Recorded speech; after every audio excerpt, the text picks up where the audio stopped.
Recording in progress. Rise as you're able for the Pledge of Allegiance. Allegiance to the flag of the United States of America and to the republic for which it stands, one nation under God, indivisible, with liberty and justice for all.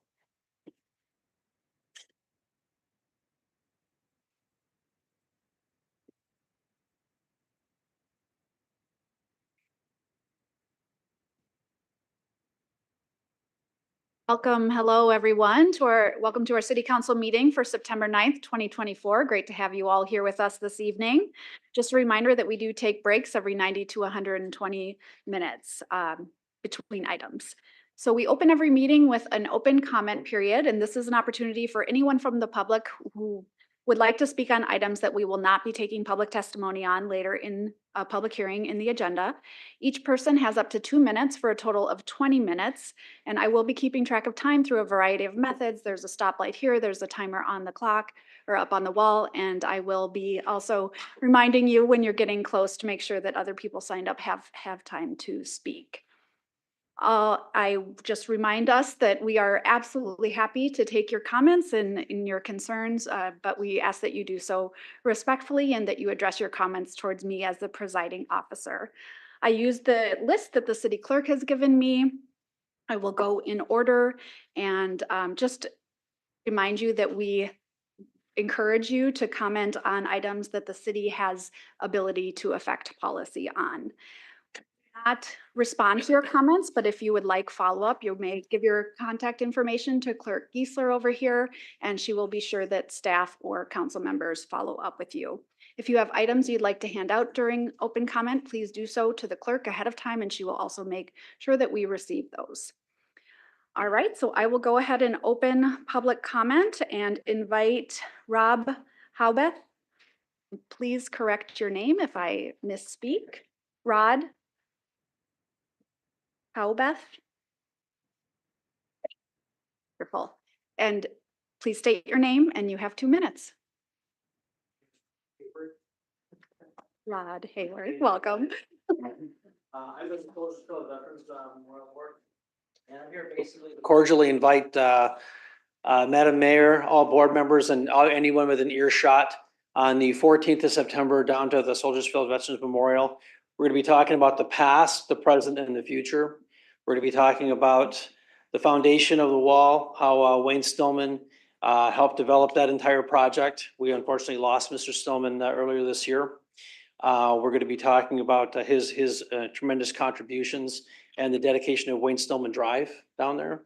And then I'm going to come up and talk about the expansion of the wall. If you want to look in your graphics that we provided, we're adding another ring to the memorial that's going to cover the GWAT era. So we just came out of the global war on terror, started of course before 9/11. And then led all the way through the 2000s up to 2021 with the withdrawal in Afghanistan. We were talking about that and what we're going to be putting on that wall. And then the last portion, we're going to be talking about a bench that we're donating to Wayne and Carol Stillman right at the entrance of the memorial. It's be a beautiful piece that will be there for generations to come. That is my presentation. Thank you. When we have your materials, thank you, Yes, Mr. Hayward. Thank you. Wayne Wilson.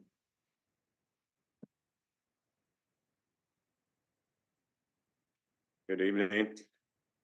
I'm Wayne Wilson. I live in Northwest Rochester. I just want to say a few words about the proposed tax levy. I moved here in 2011 in Rochester to retire. And since then, my property taxes have gone up 65%. I'm just asking you please to reduce the spending and stop the increase in taxes. All the costs keep going up for us too. Being retired, we don't get much of an increase on Social Security. I can't just give myself a big raise. And the homeowners insurance went up 50% just a few weeks ago. And all the medical and premiums are horrendous. We pay more in Southeast Minnesota just because the Mayo Clinic is here. It's the highest in the state, probably one of the highest in the country for medical health insurance. But I can't ask you questions, can I? But I was just wondering what that 10.35% is on. But anyway, any help you can give us residential people, it'd be really appreciated.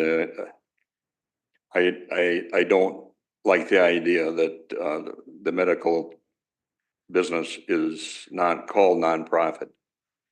They get a huge tax break because of that, but they're making, a lot of them are making large profits like the mail. Time to wrap up, Mr. Wilson. Pardon? Time to wrap up. Oh, okay. Well, thanks for listening. Whatever you can do. Thanks. Thank you. And I'm so sorry, Terry Thronson, come on up. It looked like your name was crossed out, but you are, yes. Terry Tronson, I'm the president of Sodas Field Memorial, mayor and board. First of all, I want to thank you for our request to name the street after Wayne over there. I've been part of the memorial since 1998, and I got well over 20 years there. But thanks for doing that for Wayne. Like Rod said, we've got a special bench for him. You'll have to come down and see that. And it's all on keeping the memorial an educational memorial. We're adding 4 walls simply because the black granite will match. The cost will be then and won't be up, so forth. And the GWAC committee is only going to use 1/4 of it. The rest is future, but we're going to make the mess once. We're going to add some additional sidewalks because we got over 100 pavers, and that's how we generate a lot of our income for this stuff. We're doing tours for kids. Last fall, we did over 900 kids. Sodas Field Memorial for spring and fall.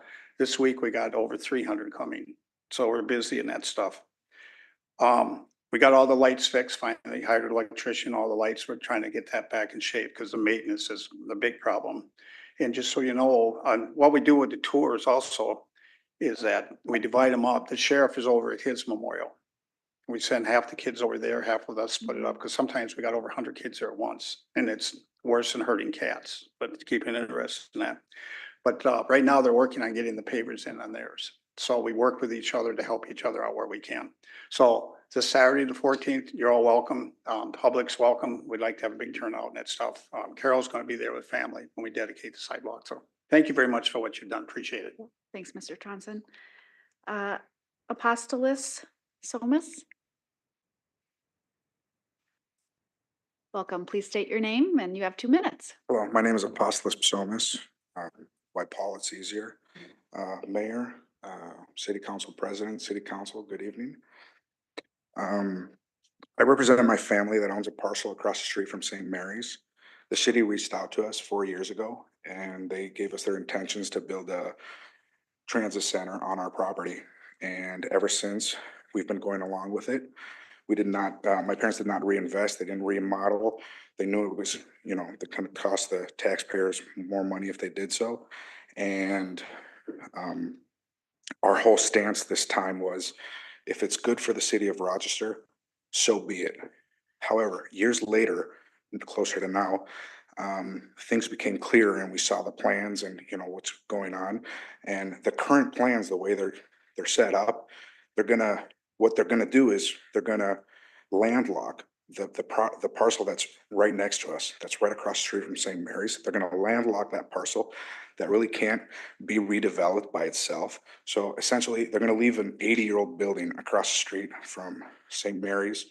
And Nick, the person who represents that property, is gonna speak right after me. He's gonna tell you he's with us. This landlocking that parcel right there is against the Rochester city plans, all the plans, the comprehensive plans. And I have a few quotes here. Rochester plan to succeed, page 54, a higher density and mix of uses along these corridors will strengthen surrounding urban neighborhoods and ensure the critical mass of ridership needed to support transit investments that provides more frequent and sustainable transit services. City economic growth is mentioned many times in the comprehensive plan. It also says it encourages pedestrian-oriented development in high-activity areas such as the downtown district and with nodes and along corridors associated with primary transit network as a means to enhance the economic viability of these districts and provide safe access to transit. And your time is up, Mr. Somas. Okay, Final sentence. okay, I just wanted to say that, you know, my parents are all for the good of Rochester. My dad used to wash dishes there 50 years ago. And, you know, if it's for the good of Rochester, so be it, let it happen. But it hurts us to see something like that happening. Like, I don't even think the Mayo Clinic wants an 80-year-old building across the street from St. Mary's. Thank you. Thank you for listening. Thank you. Nick Konis?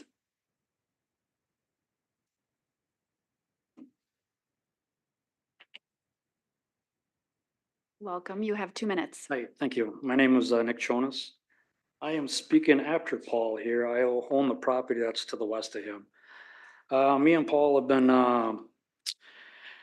talking about doing a venture between the two of us with combining the two properties, and that's why we're here, because you're in the process of possibly doing a seizure on his property, and we have not had any chance to give any input on what we would like to do in the future to see that property grow for Rochester. So we've been trying to do a joint development between the two of us with the two properties, but I just don't understand the vision of the city of Rochester taking his property and leaving me landlocked with a property that's undevelopable. And what do you got? 100-year-old building. And do I knock it down and put a parking lot up? So, and I wish that we could just talk about it some more and see if we can come to a conclusion where it works for everybody. So, thank you. Thank you, Mr. Jonas. Benjamin Zastro.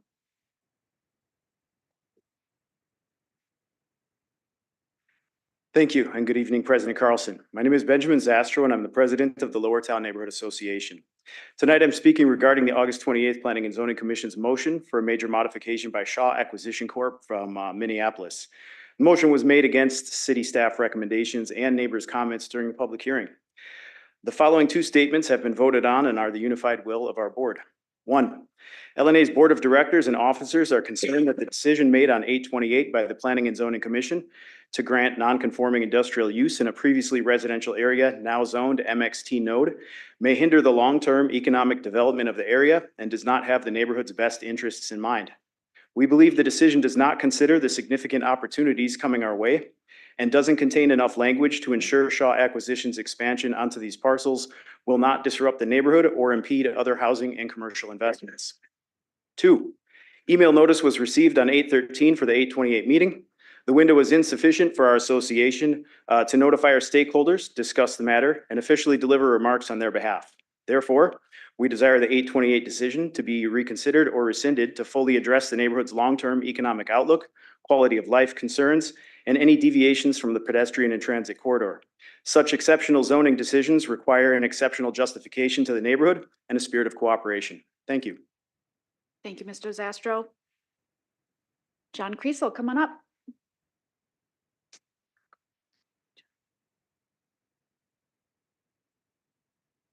Madam President, members of the council, Mayor, thank you for this opportunity to address you.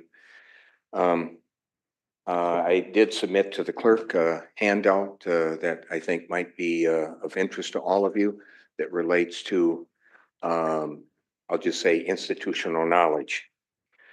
What I'm talking about has to do with the economic development meeting that'll take place at the close of your agenda items here today.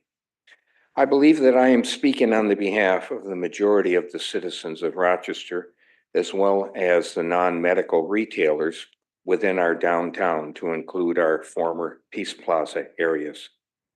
That said, we urge our city's elected officials to clearly communicate why the former land acquired with city allocated funds to develop an economic district primarily to the east of the former YMCA still sits idle. It looks like it has been abandoned land that formerly was occupied by 10 tax-paying businesses. Those businesses had dreams for their future as well as their employees that were thrown under the bus with taxpayer dollars approved by the elected officials at that time. I'm very familiar with those 10 businesses. It is put before you. So keep in mind again, 10 businesses and their lives. Stan Moss, who is my first cousin, he owned the running track. His property was taken away from him because of UMR paying too much for the other retail businesses in that area, and comps took his property, took his future, took his dreams. That's what happened. UMR has failed with the promises to the city of Rochester. I will call it a trail of tears. So I encourage all of you not to approve the project of a dorm in downtown Rochester that is Thank you, within Mr. our heart of the Friesel. city. Let it go where it was supposed to go for a better patient Okay, Mr. experience. Thank you. Friesel, thank you. All right, Mr. Skolnick, come on up.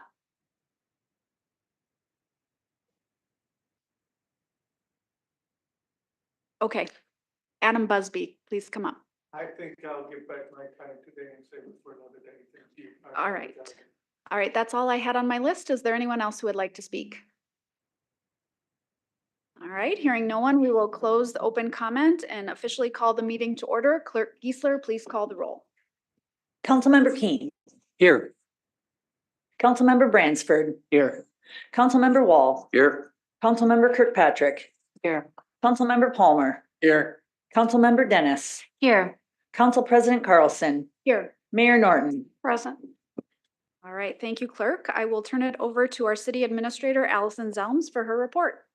Thank you, Council President, Mayor, council members, members of the public. I did just want to point out, maybe I just didn't hear it, but that September 14th event at Soldiers Field is at 10 a.m. is when that starts. So just wanted to put the date and time out there in case I was not the only one that missed that. But do we always start the report with thank you to our teammates for always acting with respect, integrity, safety, and excellence in mind, whether they are working in an office or out in the field. Always appreciate their hard work and their spirit of customer service.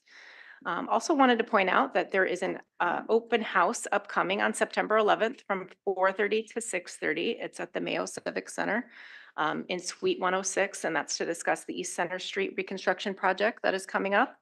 And so if folks are interested in that, please feel free to head over to the Civic Center 4:30 to 6:30 on September 11th. Also wanted to point out that Rochester Public Transit has announced some service changes. So there has been a discontinuation of the IBM Park and Ride lot transit service. There's some cancellation of the Route 250X. There are some survey questions that are out in the community that we are looking for as we look towards the expansion of service to 75th Street Park and Ride and some potential for creation of interlined express routes. So to try to create more express routes through the city. So rochestermn.gov/about/news announcements. There is more information there about the survey, or you can just go to our website and look for transit. Also wanted to point out the appreciation event for the Discovery Walk artist. That is Tuesday, September 10th. Tomorrow at 10 a.m. Discovery Square, 202 4th Street Southwest is where that will be discussing Sophia Chai and the installation along Discovery Walk and discussing her inspiration for the art and thanking her for her contributions. Also wanted to just point out that we are in the season of Litter Bit Better fall cleanup. So that will be happening the week of October 5th. Folks can register at ourneighbors.org. And they also always encourage everyone to explore best practices all the time. Doesn't have to just be during that Litter Bit Better week, but prevent litter at home, put things in secure trash bags, recycle, consider household hazardous waste disposal at the Olmsted County Hazardous Waste Facility on Energy Parkway. And then think about donating items as you're moving through your fall clean. If you're doing a fall cleanup and not just spring cleanup, consider doing that. And that's all I have today. Thank you, Ms. Elms. Mayor Norton.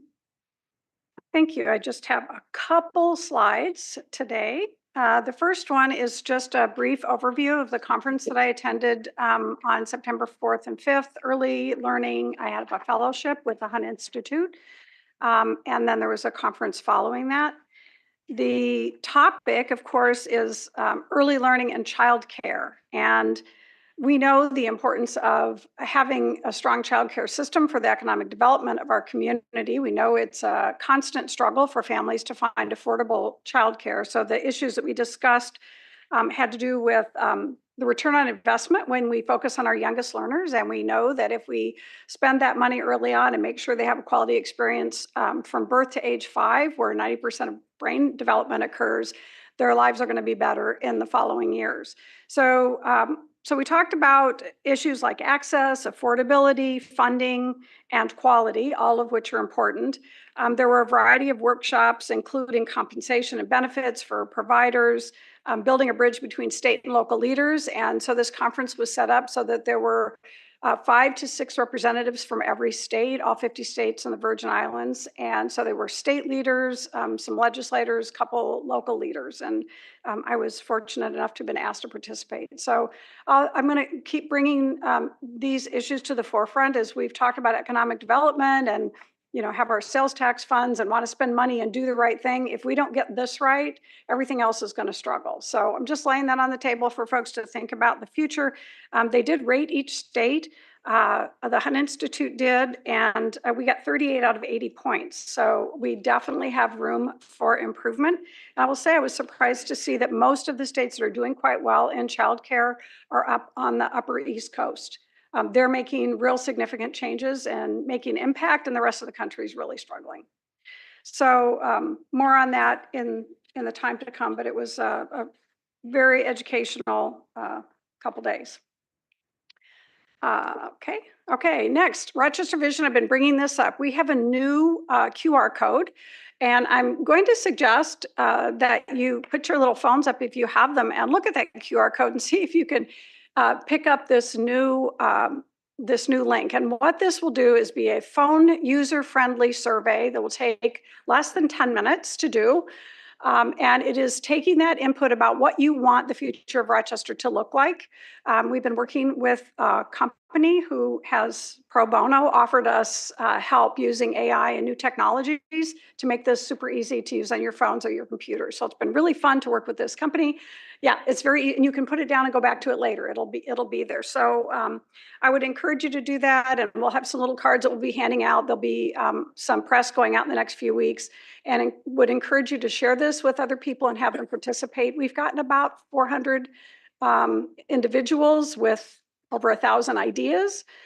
We hope to have more like 5,000 or 10,000 ideas come in before the end of this next 6 weeks. So I'm really excited about that. And this new tool is really awesome.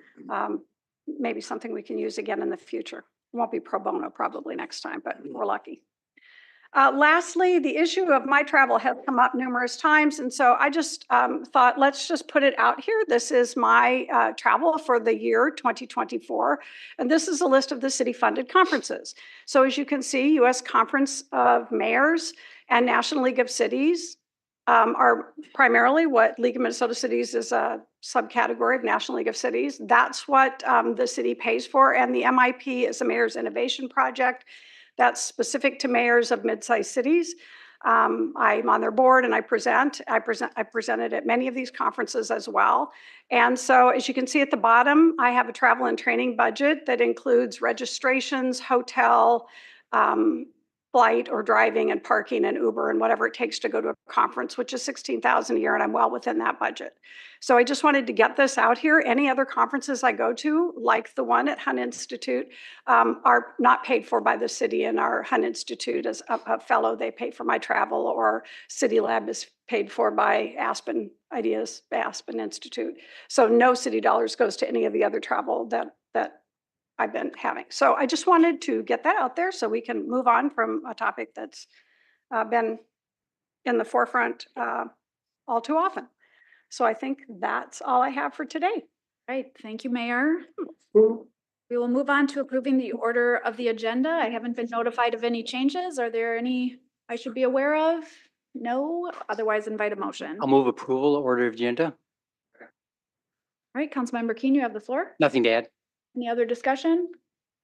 All in favor, say aye. Aye. All opposed, say nay. Motion carries. My microphone on here. We're not to consent agenda yet. Okay. All right, now we're moving on to the consent agenda. Councilmember Dennis has indicated she's pulling F1, F5, F6, F10, F18, F19, and F20. Is there, Point of order. Councilmember Keen, you have the floor? Yeah, based on email correspondence from earlier today, I do not believe Councilmember Dennis has abided by the rules and procedures and code of conduct in pulling consent items. Rule 4C allows any council member to pull consent items without a second, but the Code of Conduct, Chapter 2-03A requires a council member to inform city administration with reasons the item is being pulled from consent. I understand that Councilmember Dennis did not do this. This isn't just like a gotcha or a procedural irregularity.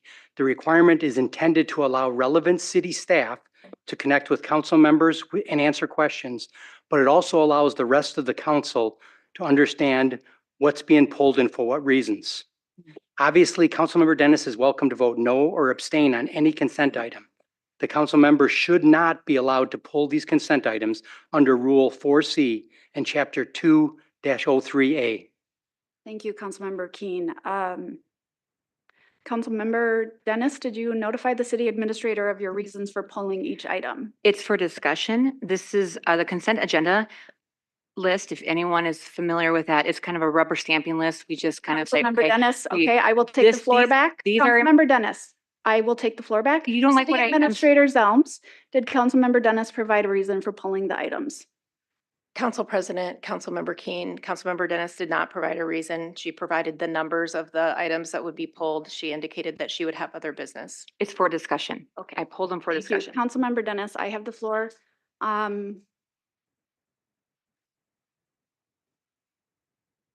I will rule that we will not allow the pulling of those consent items and ask for a motion to approve and block items F1 through 22. Okay, Nope. I object. You have the- I'll move do not have the approval. floor. Move approval. Keen, is there a second? Second for discussion. All right, Councilmember Keen, you have the floor. Yeah, there is a major part of our business that we do through the consent agenda. Most of it is things that we've already been through before. But I worry that sometimes these things are being pulled, not so much to discuss them, but to bring up other topics and to bring other items to the forefront and just to have the microphone. So I want to approve as they are. I would like, if we did spend more time with some of the details in this, with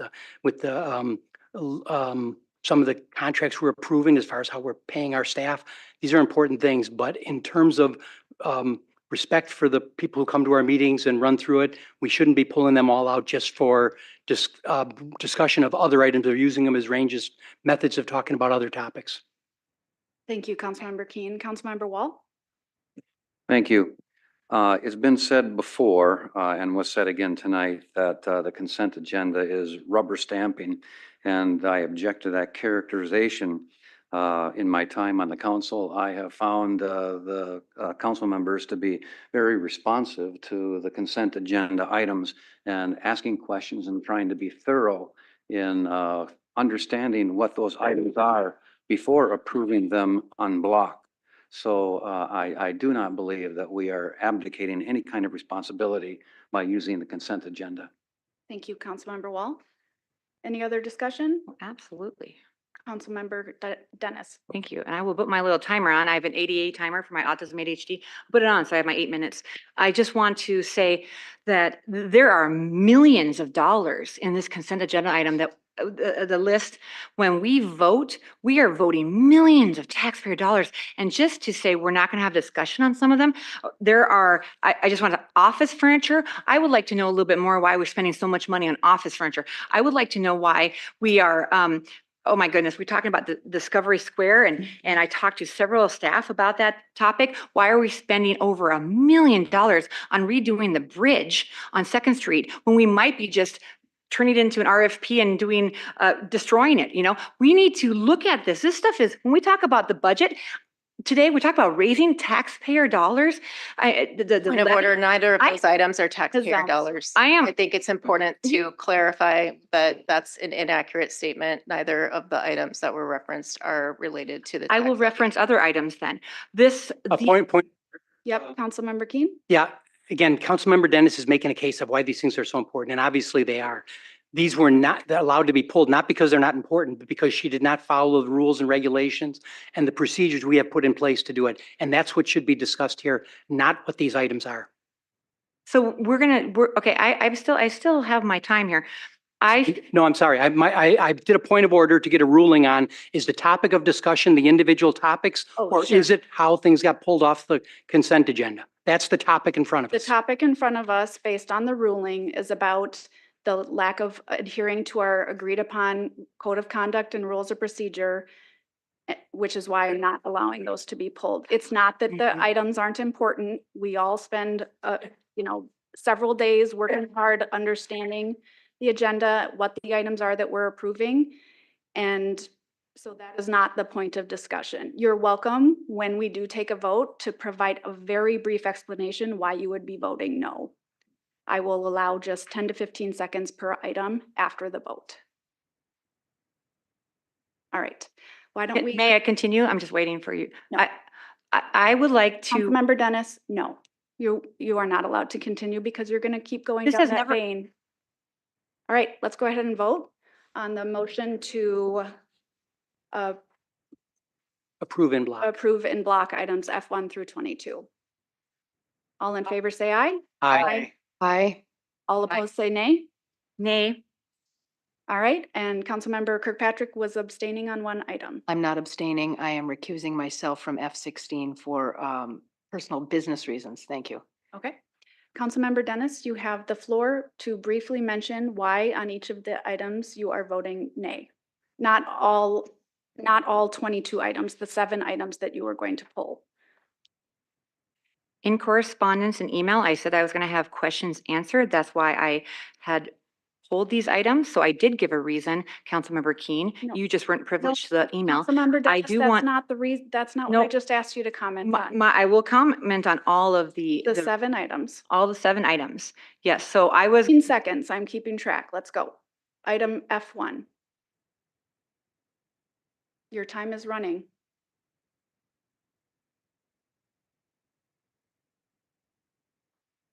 Are you going to be silent the whole time? For this one, yes, because I was going to recuse myself. I was going to. Okay, move recall on to that F5 then. So I would like, the main reason that has been said on the news publicly for raising the tax levy is because of the expenditures of public safety. I'm a huge fan of public safety. I've always voted for public safety, but I think it deserves some explanation why we are spending so incredibly much money. And with this labor negotiation things that we have on my glasses here, F5. F6, move on. That I believe deserves discussion because we can't ethically vote to increase taxes without having discussion on where dollars are going to be spent. We have several budget F6. sessions in the year. Go ahead, F6. I'm glad these meetings are recorded. Thank you. F6, I pulled that because office furniture, to spend this kind of money on office furniture, I want an explanation. Taxpayers deserve to have a reason why their money is being spent on office furniture and not being saved in their pockets. So I wanted just a basic explanation and on the record. So I pulled that for 10. spending thousands of your tax dollars on office furniture for. And not staff. property tax. I think it's important for the public to be Oh, aware. well, that would have been Okay, clarified no, if we're you not just- doing back and forth. It's Council in the summary. Administrator Zones, thanks for the clarification. F10, go. So this, I have talked to several staff about, and we're spending over $1 million to renovate the Second Street parking garage. Yet we are thinking about maybe destroying it in, Discovery Walk and different. I'm not formulating this well, because to give 15 seconds All to right, moving on to F18, go ahead. spend $1 million frivolously was just decided by President Carlson. F10, F18. F18, well, I don't have my reading glasses on here, but F18, I think people need to have some explanation where, that was very unclear. When we have these council, you guys, you understand, this is just part of what we read for this council packet. This is just part of it, okay? So when there is You a missed 18 because policymaker you're should be showing- informed. I have been denied meetings. You're out of So order. Please continue in order. F19. non-informed policymakers, I think, is an injustice to democracy. And I would just wanted to have a little bit explanation on why we are voting for millions of dollars, why F20. we are. This is your last 15 seconds. I feel this is very targeted and harassing, but I will continue. This, I don't believe has ever been done before in history. If that is not correct, please. I'm presiding over the meeting and I'm making the decisions and nobody's challenging me.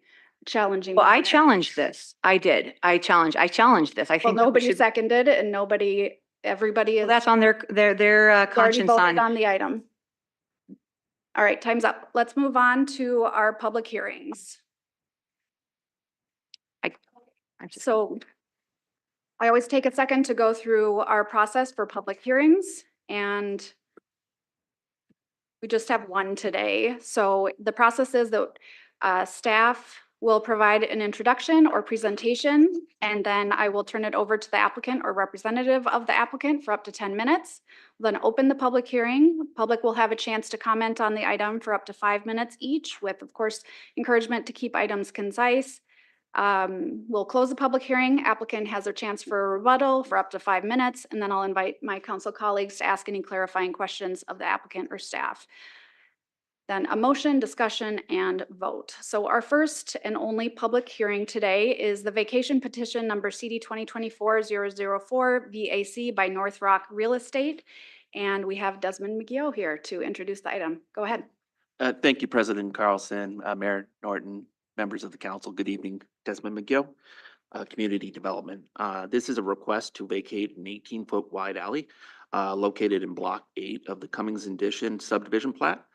This alley is, or the Block 8 is located between 2nd Street on the south side and 3rd Street northwest on the north, and between 5th Avenue and 6th Avenue on the east and west. The applicant owns all the properties on this subject, within the subject block. There's no current leases on the property or any of the houses. This is no longer needed for access purposes. There are 2 utilities within the current alleyway. One is an RPU overhead electric, and the other is a Lumen communications facility.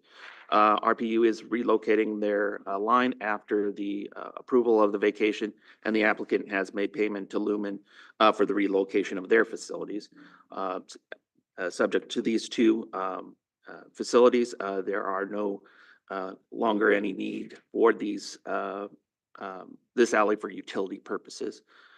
Both the review committee and the planning commission are recommending approval of this application, and the planning commission approved it unanimously. So that's my presentation. I'd be happy to answer any questions. All right, thank you, Mr. McGill. We'll get back to you with the applicant or representative of the applicant, Mr. Toynton. Come on up. You have up to 10 minutes, as you know, and you probably won't need. Thank you, President Carlson, members of the council, Mayor Norton. Just for the record, I'm Bill Toynton with WC Engineering. I'm here on behalf of North Rock Real Estate, who's the owner and applicant for this alley vacation Block 8 of Cummings Addition. With me, excuse me, is one of the owners, Jeff Brown. We should have some questions for him. The alley vacated was originally platted in 1858, and at that time served as a public purpose for deliveries and access to buildings without stopping on a narrow streets around the perimeter of the property. So it did have a benefit 160 years ago, but no longer today with one owner of all the property. And they're getting ready to do a project sometime in the future. So early notices were sent to private utility companies, as staff has mentioned that Lumen is really the main one that has to remove and a copper line and our client has paid them in full to do that. So the public benefits, getting rid of this alley obviously allows for a larger project, more tax base. And I don't know how, to what extent the city may be maintaining this alley, but it's a crushed rock alley and it's hard to maintain. And this future development will have access to all the perimeter ones. With that, staff recommended approval of 2 conditions. Planning Commission recommended approval of the conditions. We were asking the councilors to also approve of the 2 conditions that are stated in the report. Thank you. Thank you. We'll get back to you. All right, thank you. All right, I will open the public hearing for item G1. I don't have anybody signed up. Would anyone like to speak on this item? No one? I'll close the public hearing and invite my colleagues to ask questions of either the applicant team or staff. Councilmember Keen? A question for staff. There is a plan to do something on this property, which is probably driving the request for the vacate. If that doesn't happen, is the alley needed to serve any of these properties if they don't follow through with the project? Councilmember Keen, no, there wouldn't be any need for that alley anymore. As I noted, the applicant owns all 16 of the properties. And there's no current leases on the property. So unless they were to release them again, then there would be no reason for that alley. Right, that's actually my question though. If this development didn't happen and these parcels started being sold off again, is there any reason the city would want to go after and have the alley again? Or is there really no reason to have it since there's no utilities in it? There's no reason to have it if the applicant doesn't want the alleyway. You know, it's their property and they don't feel that it serves them in any way. Yeah. Well, it's my understanding when we vacate, the alley goes to the property, adjoining property owners to either side. Yeah. And I'm following just the eventuality, not the unlikely event that this development doesn't happen. Is there any need for the city to get it back? And I think you're answering me no. No, there's not. Thank you. Further questions? Member Wall? Would just like to clarify with the city and or the owner, there is no specific development scheduled for that property at present. Correct? Applicant indicated that that is a correct statement. Council President Carlson, if I could just Sure, provide. Mr. Getzer. The reason that may sound familiar is there is an approved conditional use permit on there for a project, but they're not under any obligation to move forward with that in a specific time frame. But there is an approved conditional use permit there. There a motion? I'll move adopt the resolution approving the vacation CD 2024-004 VAC, 2 conditions. Councilmember Keen, you have the floor. No, I'm glad to see this property with having a future development on it. I think the vacation of the alley when it's not being utilized for anything is it makes good sense to allow for future development. I do worry that if these things don't happen, there's a negative impact, but it appears they would not be in this case. So I'm going to support the request. Other discussion? Councilmember Kirkpatrick? I just want to say that I think this is an excellent spot for redevelopment. This utilizes infill and existing infrastructure and paved surfaces around. So this is the kind of redevelopment that I like to see. It's forward thinking and it's a smart way to build in our expanding city. Agreed. All in favor, say aye. Aye. All opposed, say nay. Motion carries. All right. We are done with public hearings and we will move on to our reports and recommendations. And our first item is the adoption of the Olmsted County Hazard Mitigation Plan, which I have Brett Knapp here to introduce. And know that a team of individuals have been very hard at work on this plan. So welcome to the team. Thank you for being here tonight.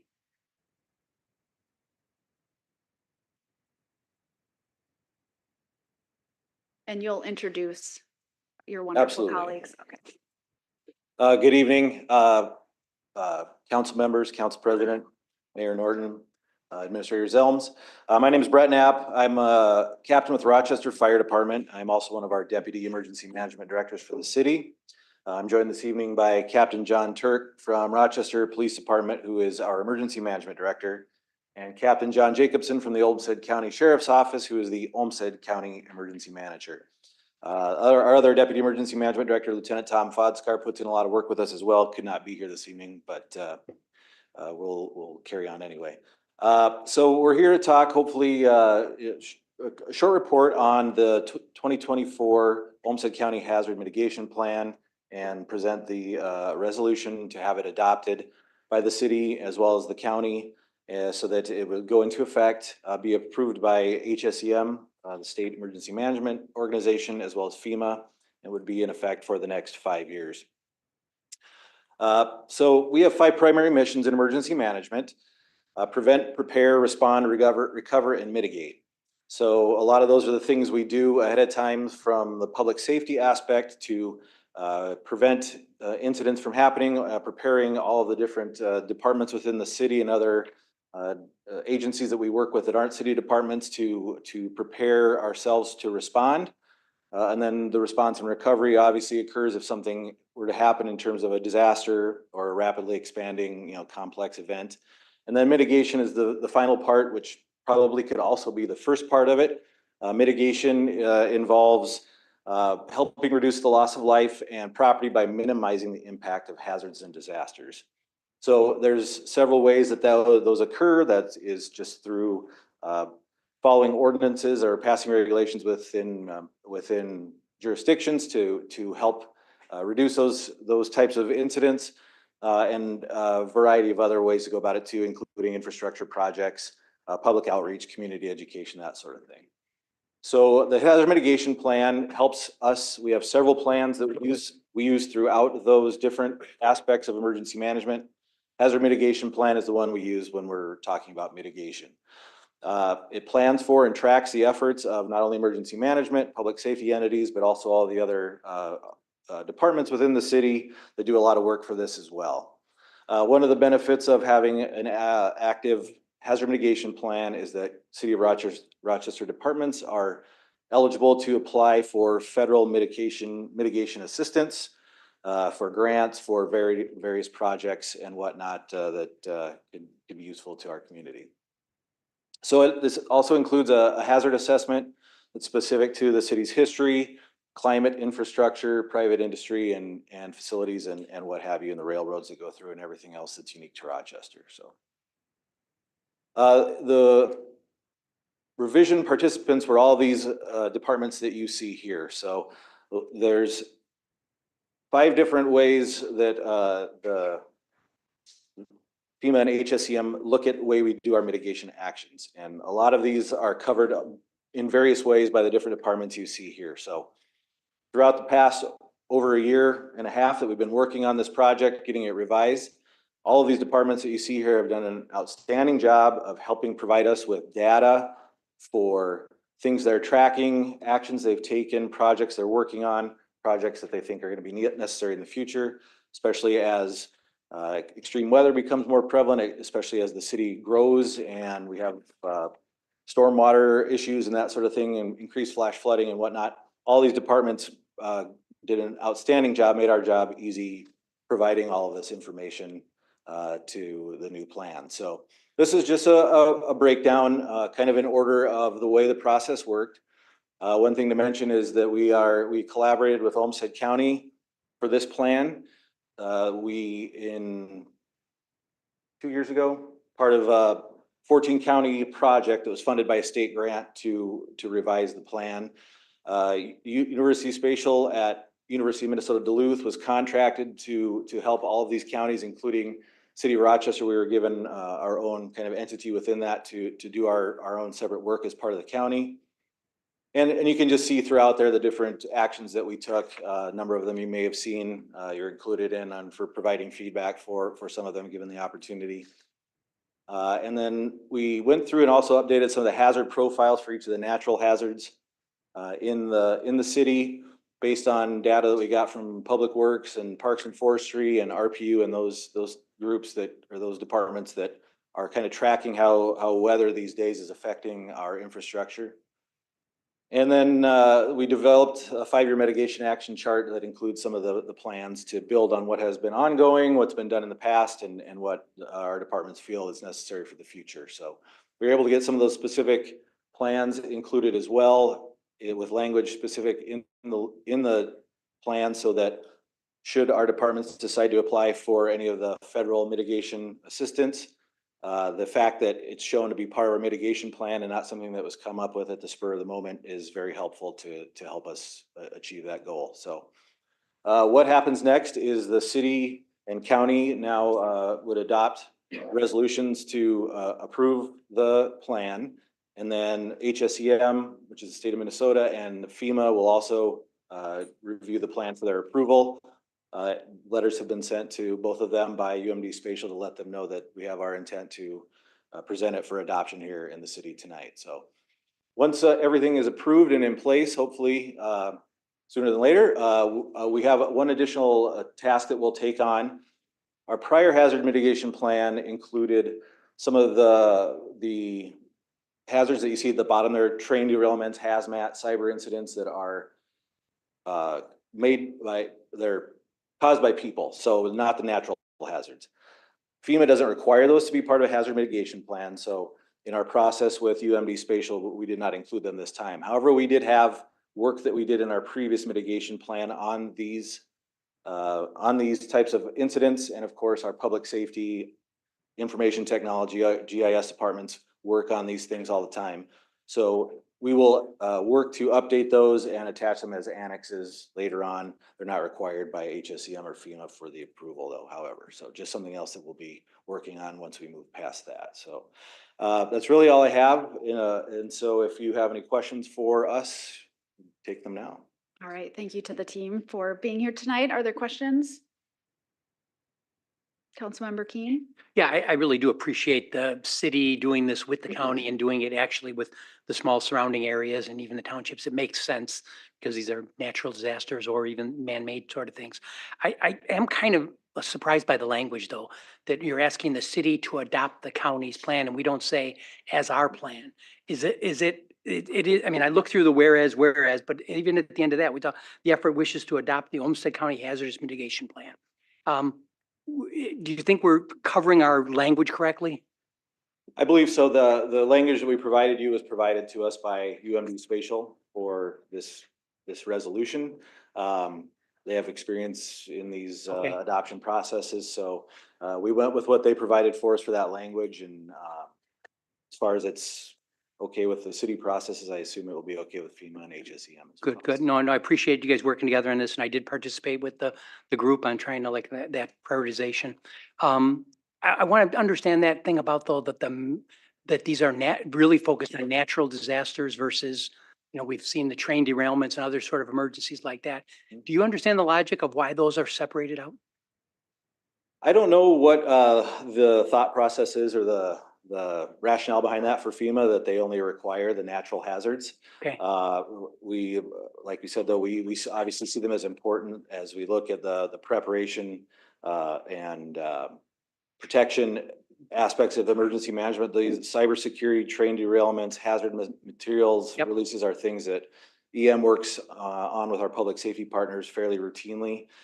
So we know how important they are. I'd have to look into it as exactly why they don't include those, other than potentially there may not be, as you look at counties across the country, there may be a lot of counties that don't have those types of concerns. But that would just be conjecture. No, I understand, but I appreciate that we do have, I know we went through, I did some checking, some things that were happening around the country, and we do have a good understanding on the trains and things like that, things that are risk for certain areas, especially certain neighborhoods. So thank you. And on top of that too, just to add, our emergency operations plan, which is what covers our response to those types of incidents, is very thorough and robust on all those types of incidents. So thank you.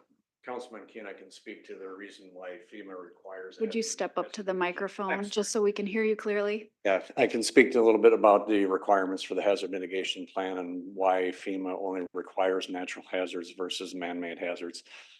There's 3 grant programs that exist through FEMA. It's the Hazard Mitigation Grant Program. There's the BRIC program, which is Building Resilient Infrastructure in Communities, and then Flood Mitigation Activation Program. So anything that deals with natural hazards, there are standalone grants that we can apply for as a city and as a county or any city within Olmsted County. So, and what you're approving tonight is a resolution that actually is approving Olmsted County's plan to be utilized within the city of Rochester. Yeah. So all of our city councils will have to hopefully, fingers crossed, adopt Olmsted County's plan. So Yeah, no, I appreciate that. Thank you. Just to clarify, is it Deputy Jacobson or Captain Jacobson? Or Captain Deputy Jacobson, Captain? yeah, we brought John up here to make him feel really small. Big in presence. Yes. All right, Councilmember Wall. With Councilmember Keen, I'm really grateful for the joint work that you all do together. Was at an Eggs and Issues program a couple, 3 months ago, in which all of public safety was addressed across Olmsted County and Rochester, and how you all work together so well. Can you say any more about how you work together and integration for public that might be listening to say, yeah, we are really well served in our community? This is a momentous occasion, to be honest with you, with the splitting of emergency management back in 2007, when the city became a city of the first class. There was a little bit of a division. Why, I don't know. I'm 4 years into this position, so that was well before my time. But to have a group of people that are standing before you today and working together, regardless of what color uniform we wear, red, blue, or brown, it doesn't matter. We're here to serve the people and make sure that we're doing the best job we can while being fiscally responsible in the process.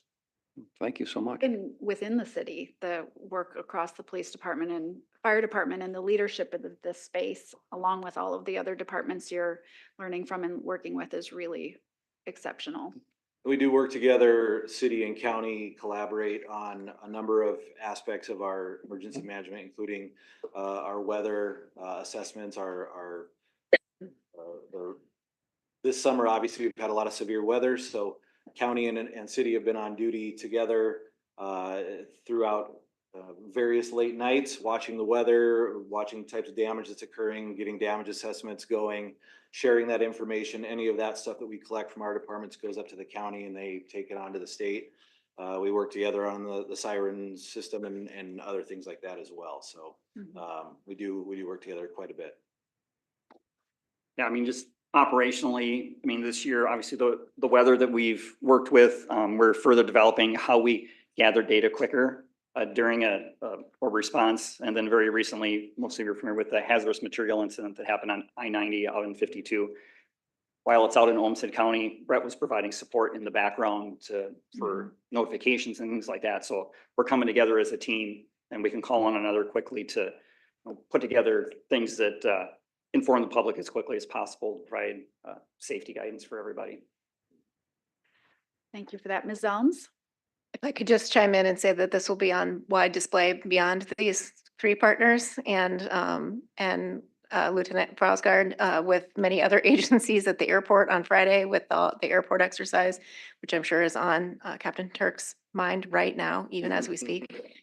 But there's a lot that goes on with that. And so they do really work well together. And I get information from Captain Jacobson, et cetera, the mayor does. And I'm just really grateful that they work so well together, and what they're saying is not, that happens for them every day. Councilmember Kirkpatrick, a question, and then we'll invite a motion. Or do you have a motion? I have a motion. All right, let's do a motion and then you have a further comment. I just want to say that we should move to adopt the Olmsted County Hazard Mitigation Plan. Second. All right, Councilmember Kirkpatrick, you have the floor. Thank you so much for your service. Thank you so much for your time in keeping us all safe, looking out for the residents in our county. Our large space of the city takes up most of the county, but those other little rural areas are no less important and no less viable than the work that we do here. So thank you for spreading yourselves wide and thin to care for all of us. All right, other discussion? All in favor, say aye. Aye. All opposed, say nay. Motion carries. Thank you so much Thank for you. being here. All right, we are moving on to our 2025 preliminary tax levy and supplemental recommended budget, which is item H2, and I will turn it over to Allison Zelms, our administrator, to walk us through. Thank you, Council President, council members, members of the public. I am hopeful that my partner Rachel will bring up the presentation, but while she's doing that, I will just note that tonight is the setting of the preliminary tax levy. The preliminary tax levy is what informs the tax notices that go out from Olmsted County, another partnership we have with Olmsted County. And so whatever is established tonight is what will go in those tax notices. The preliminary levy sets the cap, after which the levy cannot go up for 2025. So I would just point out that we do have a very brief summary presentation with some updated information from the last time you met. Just a reminder that for this supplemental budget, we've met multiple times, also going back to 2023 when we were meeting on the two-year budget with several study sessions at that time to establish the trends for the two-year budget and establish the recommended budget for that. There have been a couple of changes since that time in this supplemental budget, and those came forward in the city administrator's recommended budget in August, as well as some confidential sessions earlier this year talking about labor negotiations. So what is before you in the packet is a recommended tax levy of 112 million. The total budget, most of which is not funded by the property tax levy, is recommended at $608.4 million. A significant amount of that increase is related to capital improvement program projects, much of which are funded by either enterprise funds that are established with a rate or through some grant funding that's in that. Or other funds that are, again, are not tax levy. Only about 8.5 million of that is tax levy related, and that's a fairly flat amount of tax levy that's going towards those capital improvements every year. That's in that bottom middle square. Operations are increasing. Operations, again, is across all funds, and so we are a very labor-intensive organization. We either rely on contractual labor or on our own employees and teammates in order to provide services to the community. Debt service is increasing in 2025, but the debt service that's increasing in 2025 is related to non-tax levy funded debt in other funds. And so that brings you to the total increase in the budget. Again, that 10.35% is not the tax rate. That is the year over year increase that would be created, the net difference at a rate of $10,511,000 increase in the tax levy. A couple other rates increasing in the sewer fund, the electric fund, and water fund that were all predicted in that two-year budget and in their five-year cost of service plans. The new information that we have is the updated information from the Olmsted County Assessor's Office. So if you look at a median value home in 2024 of $278,800, assuming that they increased by that average rate of assessed value increase, to the $288,200 range in 2025. We have our legislative delegation and others across the state of Minnesota to thank that the homestead market value exclusion was increased during the last session. And so that actually clearly has a pretty significant impact on this tax bill and on any tax bill up to that maximum of $517,200 value home. So that brings the taxable market value up only by about $1,000 for that home. When you apply the city levy in 2025 and the city's total net tax capacity, which is expected to increase by about $12.7 million, you actually get to a tax rate that is an increase of 1.98%. So that increase, if the recommendation is approved, is the actual net tax capacity rate that would apply across different classes of property, at bringing the increase year over year for this tax bill to $57.44 for the city's portion of the bill, or 4.5% higher than the 2024 amount that they were taxed. Obviously, each bill will be slightly different. If someone had a significant increase in their assessed value, that might be different. If it's $1 million home, there will be different amount of tax levied and no market value exclusion applied. However, it is just important to point that out. Obviously, if there is a reduction in the preliminary tax levy or in the final tax levy in December, that would bring down what the actual tax bill is to each property owner. Just another way of looking at that, if you look at the net tax capacity rate, we would still be lower than in those pre-pandemic years. Not the only thing that matters to taxpayers, but we do continue to try to be reasonable within the rate and not see that creeping up above that 50% range. So we would be sort of on average of what the last 10 years were. Again, the reminder of the majority of the cost increases to the tax levy are related to employee service cost increases. A little over $6 million or a little over 6% of this total levy is related to police and fire wages. And that's not an ongoing cost of living adjustment. There was a market adjustment that was made in both of those contracts to be at median, not to be way above the range, but to be competitive within the marketplace and appropriately pay our public safety professionals compared to other partners. We are continuing to see that reduction in the holistic budget stability funds that had muted some of the increase in the tax levy following the zero levy year in 2021. And then some small adjustments to equipment revolving fund in order to continue to bring that into alignment and structurally balanced, as well as a small amount for some decision packages to increase some support across the organization. Those are the places, those decision packages where I had recommended during your discussion in August that you should look towards if you are interested in reducing this.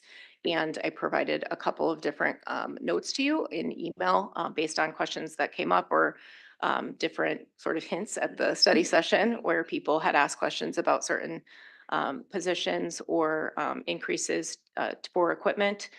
So what is being asked of you tonight is to adopt a resolution of an amount to approve the preliminary budget and preliminary levy. If you have changes, I would ask that you make those by motions or amend, a motion to remove something from the budget. We would be doing the work for that in the dollar amount that you would need to get to in order to be below that 10% was provided to you. Anything beyond that gets you further below the 10% increase if that is the pleasure of the city council. The other thing that would happen in any approval is to establish Monday, December 2nd, 2024 for the public hearing and final adoption of the recommended 2025 tax levy, which is a public hearing. All right, thank you so much. Ms. Elms, Mayor Norton, you have a question? I did. If you could just go back a couple slides. When we know the community is confused. We had a gentleman here earlier. I went out and talked to him in the hall before he left. And of course, like most of the people I've talked to, believe they're having a 10% tax increase. And so trying to talk that through with him and explaining what is, he wanted to know what the majority of the increase was from. And I talked about public safety, market adjustment and salary increases. He said, all good and important, right? So we had a nice discussion, but I just want to get back to this. If you look at this, you're talking about if I understand this correctly, a 1.9% increase in an average home when you factor in the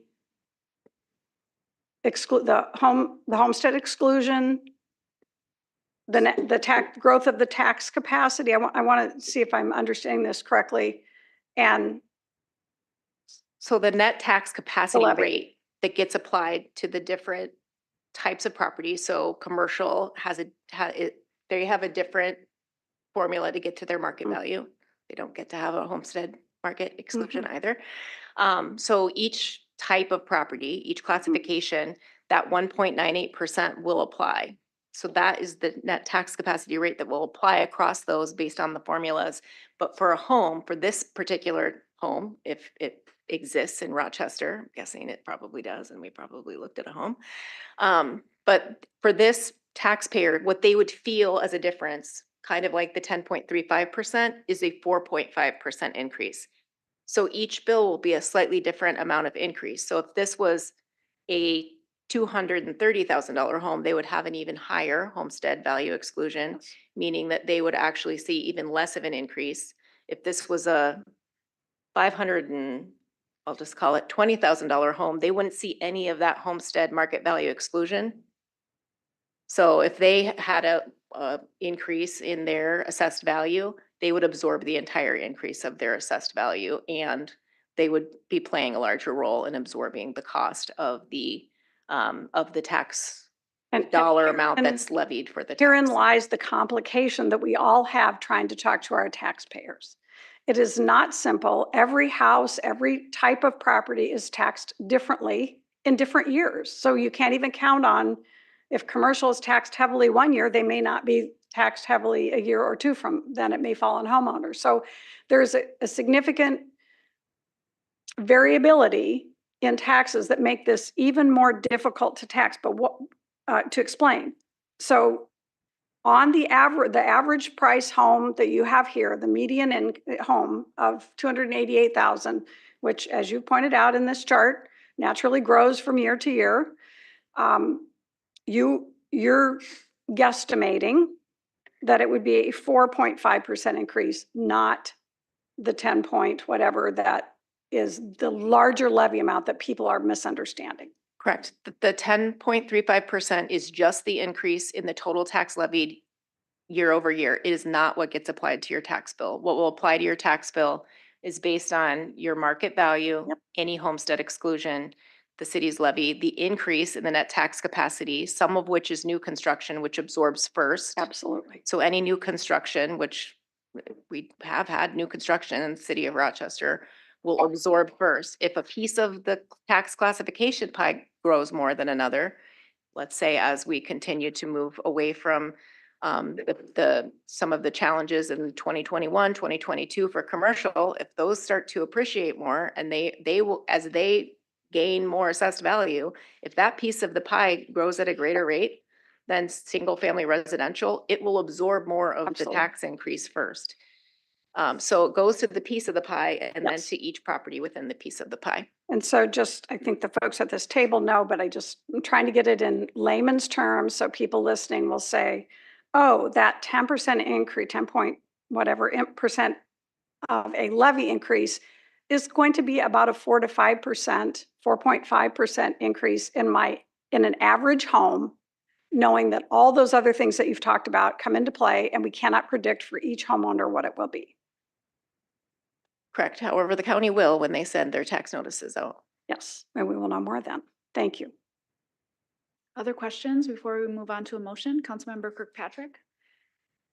I don't recall what it was, Ms. Zelms, that you had just said. There was a little piece of a sentence that I just wanted clarification on, like the mayor asked for clarification for folks to understand, but which homes in our city are the market values increasing the most? Is there a section of town, or is there older or newer homes? Help to elaborate on that at all? Councilmember Kirkpatrick, we don't have that level of detail that I'm aware of from Olmsted County. However, if you think about this, if you're in an area of town, if you got your little postcard that said that you were up for being assessed, that they were going to come and do a review of your property and walk around your property and look to see if you're properly assessed, that might be a notification that sometimes that doesn't mean that your assessed value goes up. If there's a lot of home sales going on around you and you bought your home for $200,000 and the homes around you are selling for $400,000 or $500,000, you might see an increase in your assessed value. So all of those things are factors in how the assessor looks at homes, because they're in Minnesota, they're not just looking at your specific home. They're also looking at the sales for properties around you. And so the largest increase you will have on your property right now typically is when you buy it for a much higher rate than what the person who's selling it to you bought it for when they moved in, whether that was 10 years ago or 30 years ago. And all of your neighbors also get the benefit of you buying your home at a much higher level than they bought their homes for.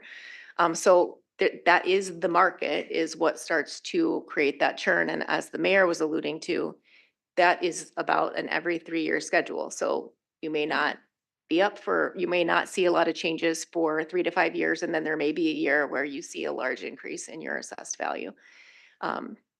It just depends. But they are required by law to make sure that there's balance across the various classifications of property. So they can't just turn an eye and not go back out and assess and let something lag far behind the other types of property that's in that classification as far as their assessed value. Thank you. So I just want to clarify, it is the property purchaser or the home purchaser that may be driving the change in the increase of the market value for an area. And that is determined at a county level, not a city level. Well, the county determines that based on state law. Right. And the other thing that happens is if you're doing any significant alterations to your home, that will impact potentially your assessed value. Certainly when they actually do the walk of the property to determine if there's any significant changes to the footprint. Thank you. Councilmember Keen. Yeah, I think Mayor Norton correctly points out how complicated some of these things are, but I'm worried that the samples we're using are near that homestead. I mean, that's important for a subset of people, but the ones, people that I've been dealing with are usually have already moved out of the homestead, and that's hurt them over the last 5 years because they used to get some value from that, but with appreciation has gone up. I really like looking at tax capacity, but you can kind of get lulled to sleep by the fact that with the valuations going up fairly dramatically in the last 5 years, even though we're keeping our ratios down, the amount of money being asked for on those residential properties is higher. And frankly, it's been a painful couple of weeks of trying to deal with what the city is doing and trying to talk about, the fact that we're so people-centric that we're caught in the same sort of small business problem or business problem of hiring and keeping the right people in our jobs to provide our services. Do you have a question? All that said, I'm looking for, and I've seen some ideas on how we could take action to keep us below the 10%, that thing, and I'm here tonight, hopefully to work on some of those. No question, unless you would like Administrator So the John's question input. is, yeah, could we look at options that could help us get to those decision points? I'm gonna, Transfer. yep. I think I'll allow for a few more questions, and then I think because of the nature of that last statement and how I'm thinking about this, I'll allow for some discussion before a motion, just so we can see where there might be space to come up with a potential number and idea of how to get to that number before a formal motion is made. Is everybody comfortable with that? All right, so Councilmember Wall, you're next, then. I will Dennis, then delay Bradford. commentary until after the motion. All right, Councilmember Dennis, did you have questions? I do. So I have a lot of questions, but I know my time is often stifled, so I will try to keep it to just the essential ones. One is the public hearing is on December 2nd. Is that correct? Council President, if the council approves the item and indicates December 2nd as the date for the public hearing, which is part of the motion, then yes. Question is, why is a public hearing where residents have the chance to come up and speak on behalf of this high tax increase? Why is a public hearing being done so late in the process where their voice will not have as much emphasis, if any at all? Why is that not being done right now at this meeting where people can come and speak and give their thoughts and their solutions and their ideas that can actually make an impact in our levy decision? And why are we pushing it way out into December right before we have to, pass it for the next year? My question is, why is that delayed? Councilmember Dennis, Council President, council members, the formal required public hearing for the tax is in December because that is after the tax notices go out to the residents. So they will have the value of having their actual tax notice from Olmsted County when they come to the public hearing. The public hearing is required no later than a certain time in December in order to establish the final tax rate, which will go onto their final tax bill. So we provide the public hearing when it is required by state law.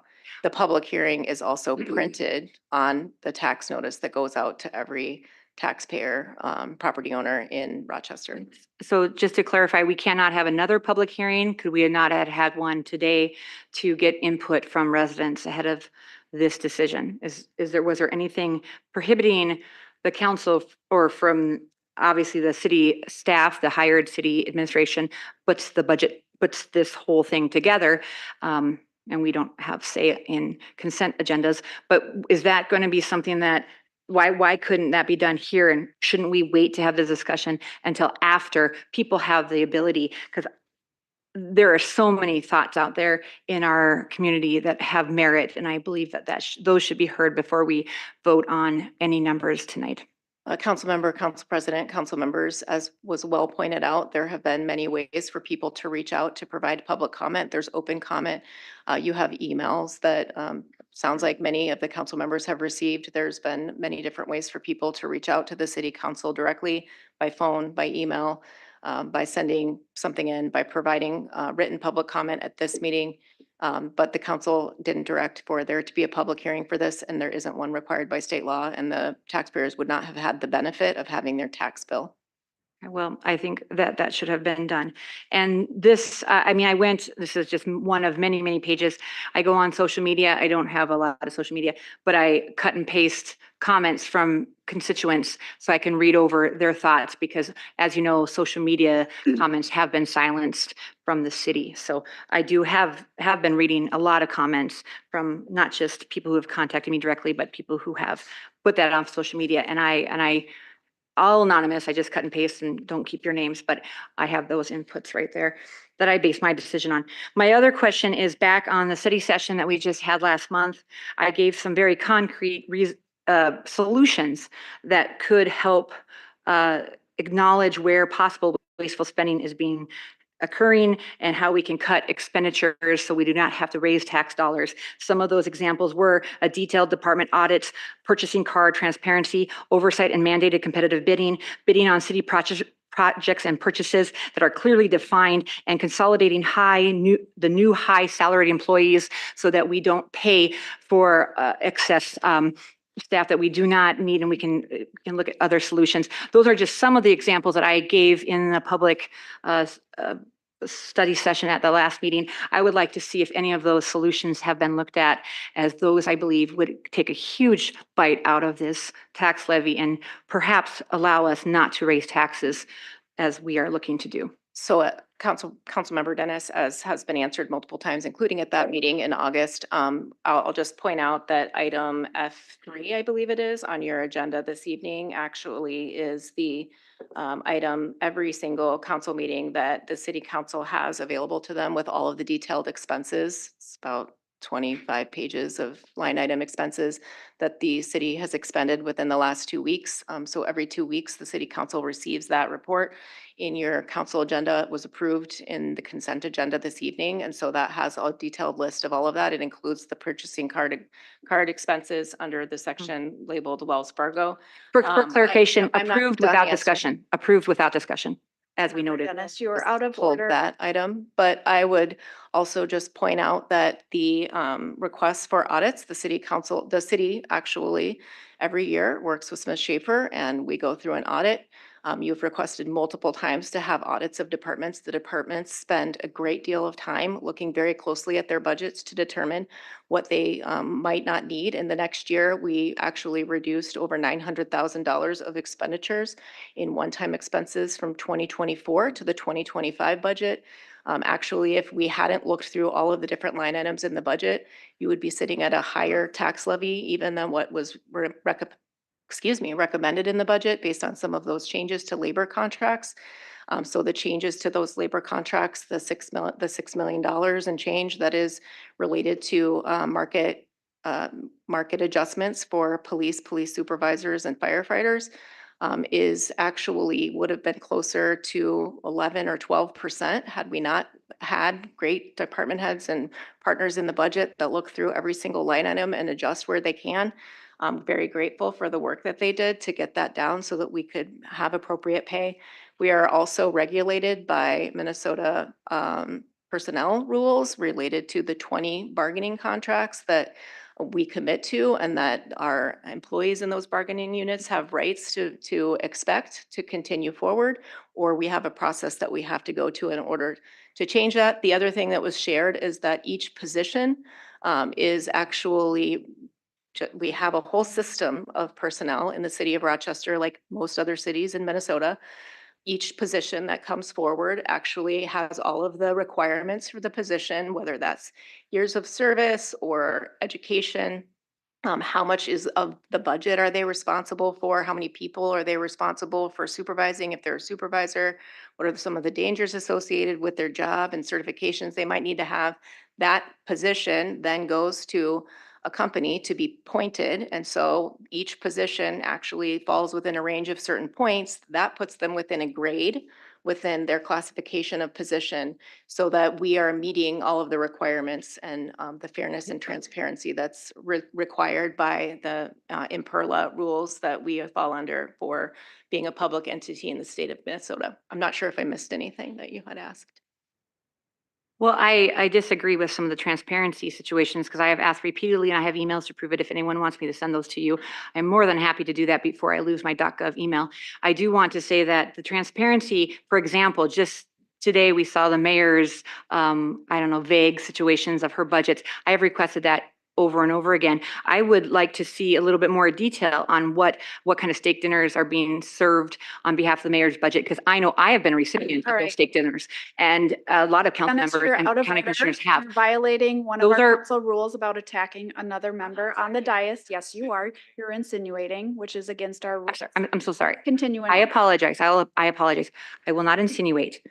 I have been the beneficiary of steak dinners. That's a fact on behalf of the taxpayer dime.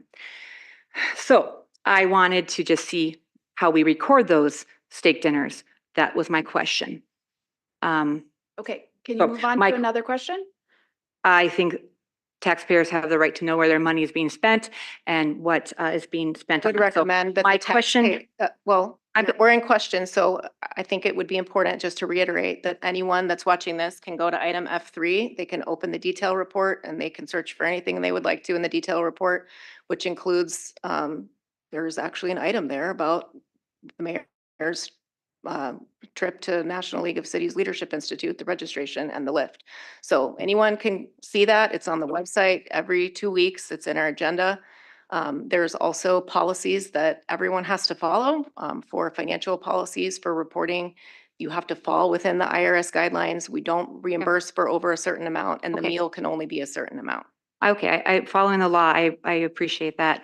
I just wanted, I believe as the oversight committee, the city council is elected by the citizens. We are the representation of the citizens' voice and their tax dollars. And I just was requesting to have a ledger of where expenses were being done, because I have talked to other elected officials outside of Rochester, and it is a very reasonable request for the Rochester City Council to have knowledge of where taxpayer dollars are I'm being going to turn spent. it over to Mayor. That Norton. is, I have other. Councilmember Dennis, please, I'm going to turn it over to Mayor Norton to speak for herself.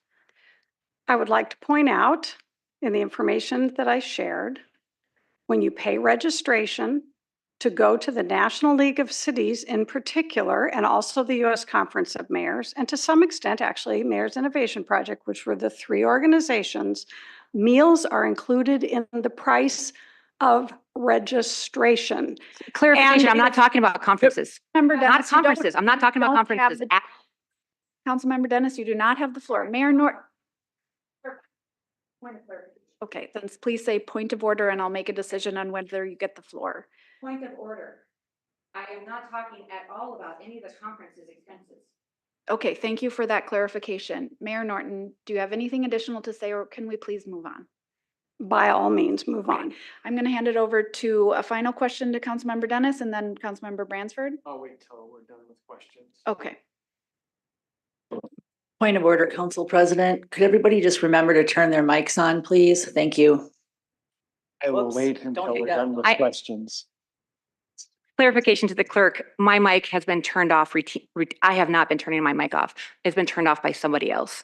So whoever has the power to turn off my mic has been silencing me. It's not my endeavor here. So I have a lot of other questions to ask, but if I only get one more question, It's not the end of your time. It's just time The to end of- ask another question so we can start discussing how we might come up with a motion. So I'm not silencing you. Just continue on so we can move on to the discussion. I'm sorry, it does feel quite a bit like the last year or so I have been silenced. So I apologize if I did not I felt a little bullied earlier today, and I now have realized. Councilmember Dennis, just ask your question. You're out of order.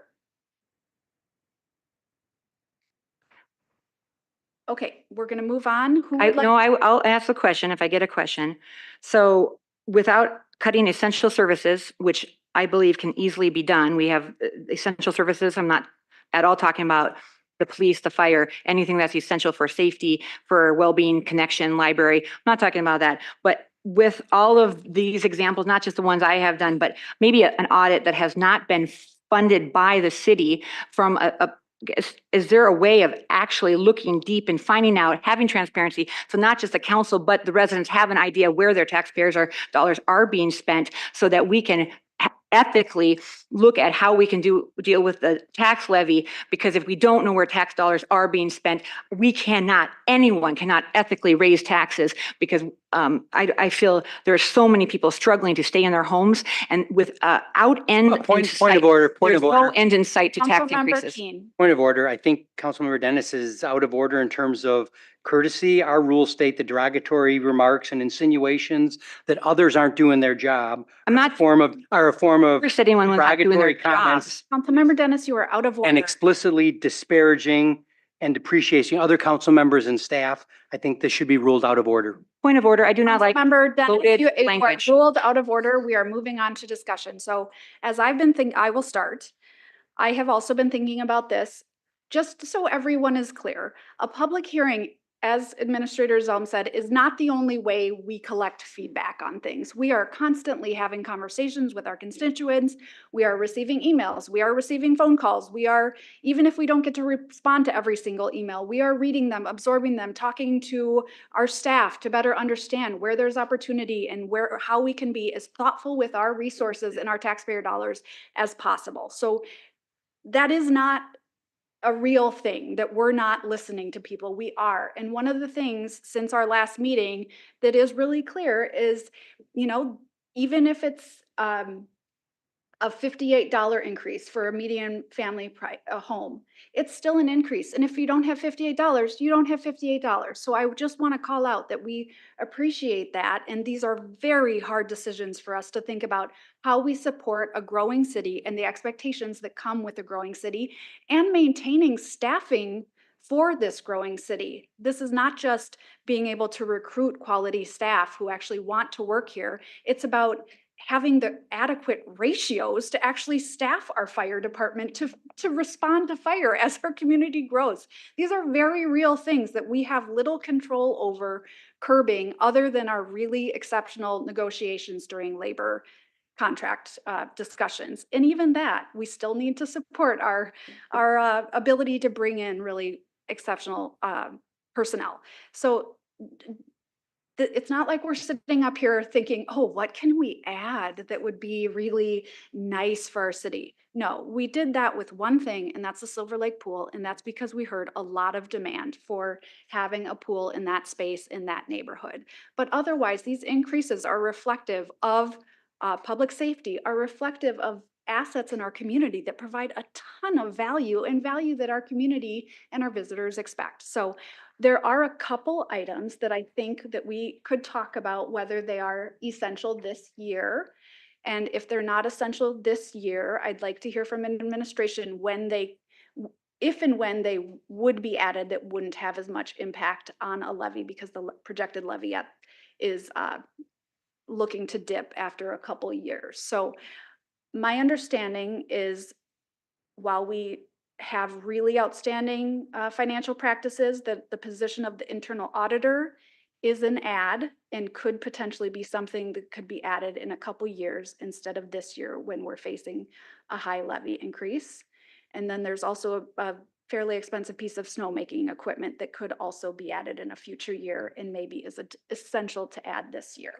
So if those are just some of my initial thoughts, and so if Ms. Elms or others from administration would be willing to just share what's the most critical point in time that those types of assets could be considered, and is it today? Council President, council members, I guess I wouldn't characterize the internal auditor position as not essential, or an add, because we used to have it several years ago. However, appreciating the desire to be cognizant of the levy this year, recognizing that there were some unusual adjustments made based on some of those one-time market adjustments. I think that we would probably be coming back to you as early as 2026. I would just remind you that there was a projection for 2026. That's a projection. It includes assuming certain interest rates for financing the park maintenance facility, but we are hopeful and that the Fed kind of says should trend down. There also is some capacity built in for future decision packages, unidentified decision packages, which we would normally go back to some of the decision packages that were submitted in prior years. So as early as 2026, we could still be looking at those things. There could be opportunity from the snow equipment perspective, and I'll just provide dollar amounts for both of those in a second. The equipment that was being replaced is holding up better than we anticipated. It is a used piece of equipment, so we just have to be cognizant that there may be times where we are not making snow, and everyone just has to be cognizant of that. Hopefully, the snow will be made for itself this winter, and unlike last winter, and everyone be glad that you get to plow your driveway. But there could be different ways to look at that. There could be a different way for our teammates in parks to look for either grant funding for us to potentially set aside some funding over a period of time to pre-fund that with the revolving equipment fund and then repay that over time on top of what typically is coming out in order to be able to make the replacement purchases. I would also point out though that sometimes those things get more expensive over time. We shall see. So the amount for the snow equipment was $213,333. The amount for the internal auditor position is $158,443. And I would just note, although this is a small amount, we already did remove the website toolkit. I had mentioned that in August that we are going in another direction with that. Although that's only $10,000, that would still reduce your levy amount and it would add into anything else that the council desired to potentially reduce from the budget. All right, thank you so much for sharing that explanation. We're going to take just a quick break to everybody have a chance to breathe before we come back and have a robust discussion. So let's reconvene just after 8:40 or 7:40.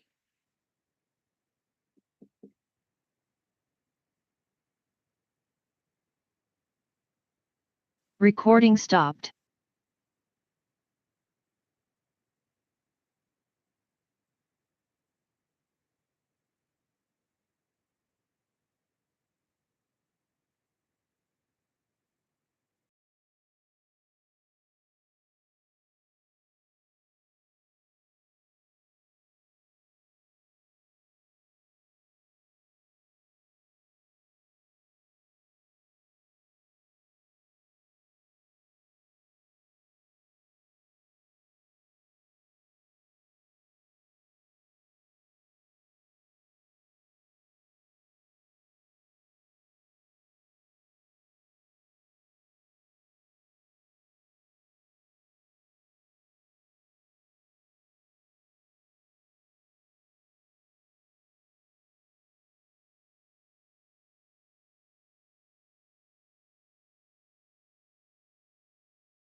All right, welcome back, everyone. So we left off with In progress. a discussion of a couple different items that could be considered perhaps in 2026 as we think about reducing the proposed levy increase. I think Councilmember Wall had some ideas and comments. Go ahead when you're ready. Thank you. Thank you. I'm appreciative of the clarifying comments about the 10.35%, which I think is a common misconception on the parts of some people, and thankful for the information from the county on the median value home. But that still represents a 4.5% increase. And Council President Carlson correctly said, you know, if you don't have 57 or 50 or $150, we represent about 1/3 of the property tax bill. You know, if you are really struggling to make it in life, not just to pay your taxes, but to pay your mortgage, to put food on the table, for which there are at least a certain percentage of Rochester people who might likely live in homes of median value. I'm not going to make this a motion, but would like to introduce a thought that if we simply excised all decision packages, reducing the levy increase by the 0.85%, and if there are truly needful things within those decision packages that the various departments could then try to find money within their current budgets to support what is considered necessary. It's just a thought that I add to the discussion. Would you like staff to weigh in or council? Yeah, I thought we were just discussing, so I'm not looking necessarily for justification, just something to add. I was just going to check if that included the pool. It does not include the Doesn't. pool that was added. I would just, if you would like staff to weigh in, I would say ahead. that none of those decision packages of any magnitude are going to be able to be funded, including the cybersecurity for $100,000. I mean, you could fund it, but we would have to be cutting other things. So you would have to reduce, you would have to reduce the number of people. You can't add a captain in fire and continue to work towards the necessary capacity in the Northwest for a fire station if you don't add a captain and fund it. I mean, I suppose you could push off funding the vehicles that they forgot to add for the captain last year. But then you're sort of just pushing that into the 2026 levy or a future request. So the way that the budget works is if there are going to be adjustments, then they have to be added to the budget, or we have to stop doing something else. So I suppose, and we have the library director here, someone laughing next to me. I think this is actually a really important conversation. No, to your previous comment about not taking other ideas that were brought up. So. No, well, let me clarify then. If a department was going to absorb a cost within their budget, they would have to stop doing something else. So if a position, for example, an equipment operator in Public Works was going to be added, we would likely need to shift the budget and stop doing as many lane miles of road for asphalt or something of that nature. So each cost, and we don't print money at the city of Rochester. I appreciate that the tax levy is very important to people, but we can't continue to adjust those things, grow the number of lane miles of road we have, and have the same number of equipment operators and get around the city and plow the city in the same amount of time. So there was equipment that was requested from parks to be able to add a mower. And so what that does is for the same number of people, you can actually get more mowing done at the same time, which all of the grass grows at the same time and stops growing at the same time. And then use the same people to gain capacity to do other jobs because they'll get the mowing done more quickly. So all of those things, I mean, we essentially just wouldn't do those things and we would continue to I wouldn't say fall behind, but over time, that's how we've gotten to this place in the budget. Big part of that was, and it was done for a good reason at the time, a zero levy, which is actually a decrease in the amount of taxes that are collected. But it was during a time when we weren't providing certain services because things were shut down and things were closed. But now that those things are open and we're seeing more traffic at the library and we're seeing more use of the parks and we're having more demand for sports and recreation, things of that nature, in order to keep up with the expectations for how that is provided, that's why those came forward. It doesn't mean they have to move forward, but there are implications to that. And I don't think that it's accurate to assume that most of those would be absorbed into a budget, maybe any. May I respond? Sure, go ahead. Thank you, Administrator Zelms. Those realities are not lost on me nor anybody on the council. I have helped manage budgets of millions of dollars and have had unfortunate years when decisions outside of our control has caused significant decreases in income, and you simply have to deal with it. The same person who talked to us earlier and has not had an increase other than small COLA increases in Social Security since 2011 also can't print money.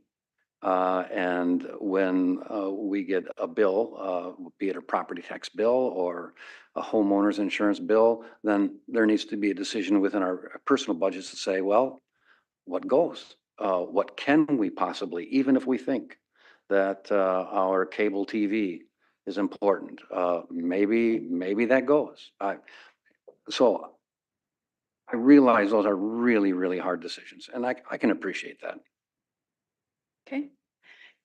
Councilmember Bransford, you ready? And then Palmer? I'm just gonna listen to the conversation a little bit more. Okay, Councilmember Palmer? Thank you.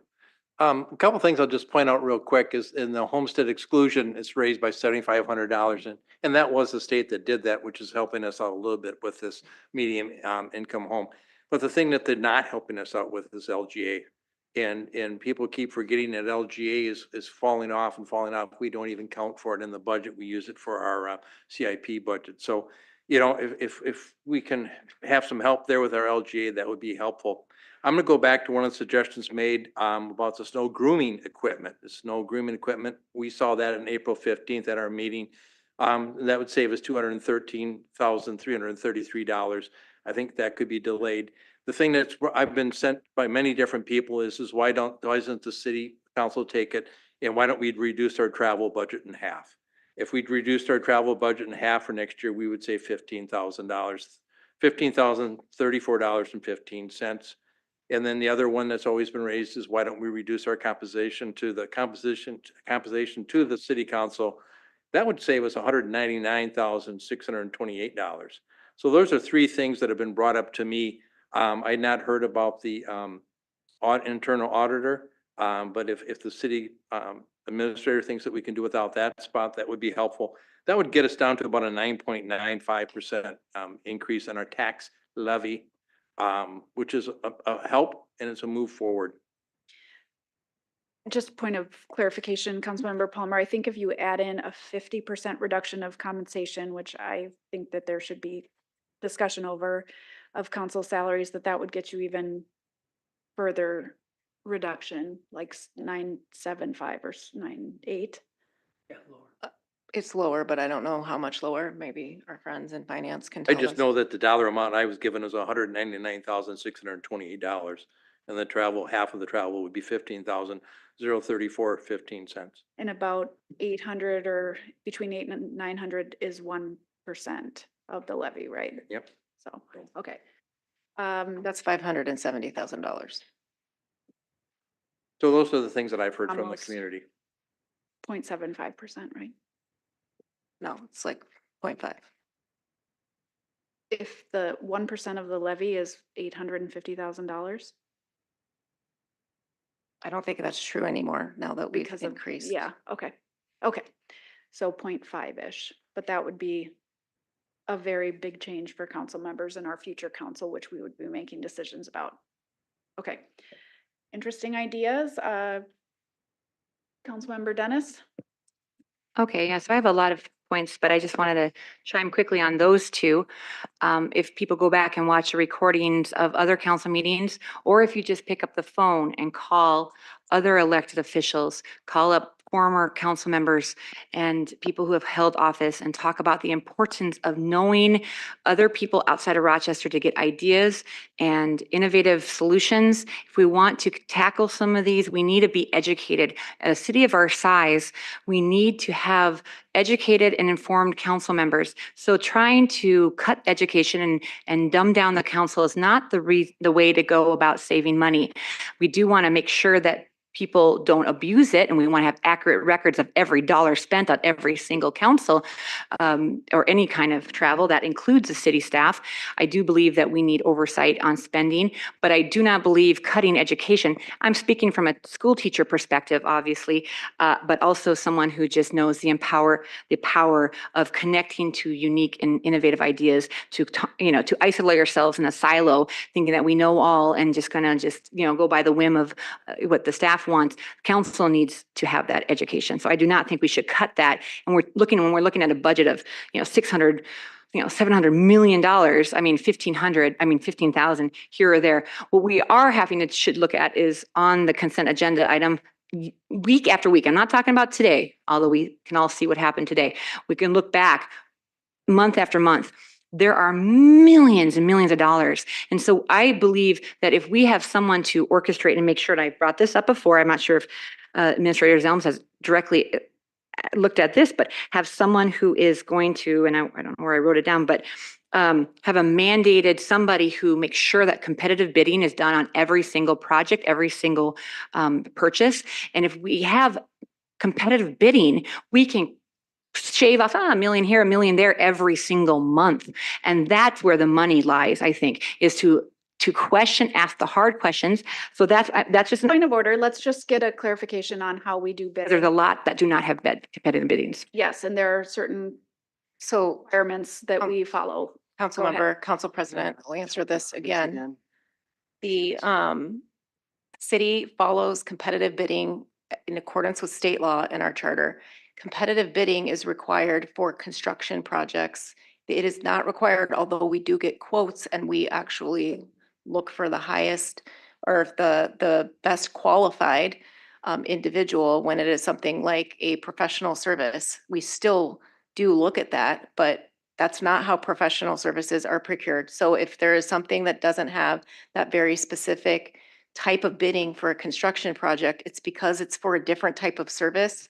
That what is required in state law is for us to go through a process for qualifications for a professional service. This has been shared many times. We follow state law, we follow the charter. We always take the lowest responsive and responsible bidder when it is something that is bid out by state law. And we typically take the lowest qualified bidder if it is something that is a request for qualifications for a professional service, which is how that is done across the country. And just one more point. As a consultant of 12 years, I know how much work it is for the staff to actually seek and identify a professional services contractor. So it's actually would significantly add to our staff resources and time requirement to do all that competitive bidding. So not only is it not the practice we are required to follow, it would be more time intensive and potentially not save dollars. So if you want to move on to your next point. Okay. On just that note, I don't think we always have to do what's required. Think we should do what is right, what is the best interest of taxpayer dollars, not necessarily what we are required to do by state law. My job is to represent the taxpayers. So one of the other issues that was brought up by Councilmember Palmer is council pay. And that is something, as a school teacher, the first largest employer, I believe, is Mayo Clinic. And the second largest employer, I know, is the school district. And when you have people making teacher wages, but they cannot take time off work to represent their city, because you can't get a sub every Monday, every Wednesday, there's so many committee meetings, and the size of our town growing. To have true representational democracy, you need to have approximately the income of the second largest, maybe we can look at that, but to make it lower would make it hard for people to be able to, myself, I couldn't have been a teacher or a para or anything in a school district. I would have had to step down and have the income of what the council is, or try to get a second job or balance stuff. And that's not what we should do as a city. We should make it so that everyone has the ability to represent. And when it comes to, I know there's council members who currently serve who make 6 digits or more. I know there's council people who are running for office who makes 6 digits or more. And if they want to publicly donate their income, I think that's great. They can't refuse it, but they can say, hey, let's give it to Salvation Army. We're only treating this as a half-time gig. We're not, working already at another job. Let's, give 25,000 every year to a nonprofit. I think that's a great idea. And I will recommend it to those who are seeking my position, working this, wanting to treat this as a half-time position and not a full-time job. So hopefully people will want to donate their income to good causes. But to say that you are not going to allow people to even represent their ward, their neighborhood, because we are going to say, I'm sorry, only the rich and wealthy are able to hold office, I think is wrong. So I think this job and the size of our town, and this has been researched by prior council, I think this is income that should be at least income. I know the president, you make a lot more and the mayor makes a lot more, but the council to have this full-time job needs to have full-time pay. So please, Councilmember Palmer, donate your income if you wish, but do not limit school teachers, paras, and hourly employees from serving their community. I do also want to say that there is, when we talk about competitive bidding, but there's so many other big things that can be and I get a little bit frustrated when I hear talking about cutting essential workers, cutting safety. And so the other issues that I brought up, I feel that, just basic transparency, when a council member, when a person wants to see where their tax dollars are being spent, that's where we can really cut, is to find out where department heads, where we throw money here and there, because there is incredible amounts every single month. Please go back and look at those large consent agenda items that I think could have been shaved down, and we could have saved this kind of money for the future. So I do not think it's, we need to be looking at touching the police department, the fire department, or the library.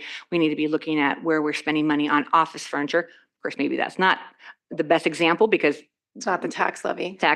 Okay. But I mean, money here, money there might be able to move around at different pots.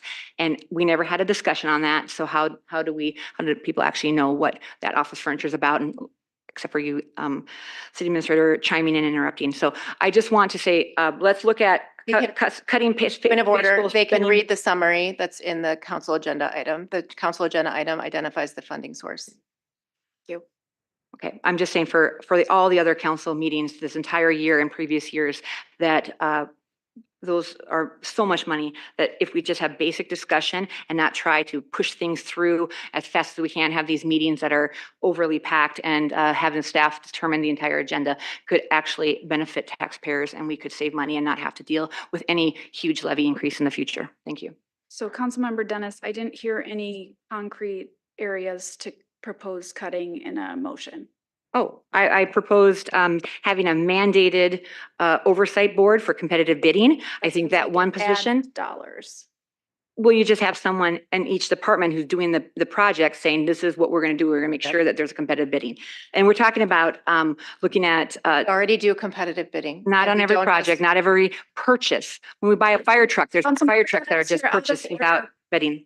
Councilmember Let me Dennis. just clarify. Yep. So that's a great example of the fire truck. So on some things, we actually use state contracts or other contracts, and those entities have competitively bid those. They actually get lower prices than we would because they're bidding those for any number of entities to be able to use their pricing. And then that fire truck making company knows that they're going to potentially get more money because they are bidding a good price to a consortium that has put it out, that meets all of the public bidding requirements for whatever state is being allowed to use it. And then we are able to quote piggyback on that and get the lowest price possible for that fire truck, because we aren't just bidding it onesie twosie, we're bidding it off of a consortium that actually gets the lowest price possible. All right, we're moving on to Councilmember Keen. Yeah, thank you. Again, I think it's good that we have these sort of discussions to kind of find out how much appetite there is for both cutting, but also protecting things that we want to do. At some point, we have we have to adopt a resolution in front of us. But I think before we get there, I've been watching for some consensus. And I think there is a couple things, and I don't know exactly how to do this, but I guess the way we make decisions is by doing votes. And there's no amendment, there's no resolution on the floor to amend, but I want to make a separate motion to remove the internal auditor position and $158,433 out of the 2025 budget plan. For point of clarification, do you want to do a motion to? I guess I'm asking for guidance here. I don't want to make the motion to approve the thing as is and then make motions to reduce it. We could do it that way. But I'm looking and saying, can we make a standalone motion to remove this, that we find out that there's consensus for that, or we find out there's not? So I'd ask for the clerk and the clerk's guidance on this, and just thinking through, can we motion to remove something before we've motioned to approve something? Or do you have to do it as a Council motion and President, amendment? council members. Yeah. My recommendation to you would be to put the item on the table and then make motions as you normally would in an amendment process to make changes. Okay. Doing it in this order, I think, is confusing and To would be lay it on, difficult to to lay it record. on the table? No, just to move it, to make a motion in whatever direction they want to go with the total resolution, and then make amendments like you would in any other item. Okay. Okay, so I will do that, but I'm going to do it with a slightly different dollar amount than what's in the resolution. And that's what I think is going to create some confusion, but I'm going to move to adopt a resolution certifying the 2025 preliminary tax levy at $111,670,176 with 2 points, establishing the preliminary 2025 operating and capital budget in the amounts of $689,419,953 and establishing Monday, the 2nd of December 2024 as the public hearing and final adoption of the recommended tax levy and budget. Point of clarification, do you need to also adjust that $689,000? I don't think I do. I could do that on the fly, but I'd rather not do that because if we do the levy, I think the operational work will reduce that over time. I think it's confusing to do it where you reduce it in one spot and not the other. Yeah, but this number is following the other number. Just the top 9, that'll reduce it in the budget. I'll second it. Okay. That's what. We will say that, just a point of clarification, we will now talk about what we're going to consider cutting. I'm going to make 2 motions. If they don't pass, then the dollar amount in there doesn't make sense. I'm going to make 2 amendments for cuts, and then if they pass, then that dollar amount is correct. If there's other motions, that dollar amount would need to be adjusted. Okay, I appreciate your thoughtfulness. I just need the clerk to help me navigate this. This is why I didn't want to do it this way. Council To get President. this right, yes. Council President, council members, I think just for clarity purposes, Councilmember Keen, what I would recommend is that you move the motion as it is in the packet and then move the dollar change amount that you want to make as a separate amendment so that it can be discussed in that manner. And I understand where you're going with it. I'm recommending what I'm saying because I think it'll be more clear, both to the people that you're voting with and the people that are paying attention. All right, so based on that recommendation from the clerk, I would just change my resolution to have the tax levy of $112,041,952.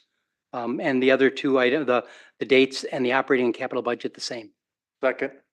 Councilmember Keen, back to you. Okay, again, I'm trying to figure out a way to move us forward towards what I think I've heard as a consensus on a couple of items.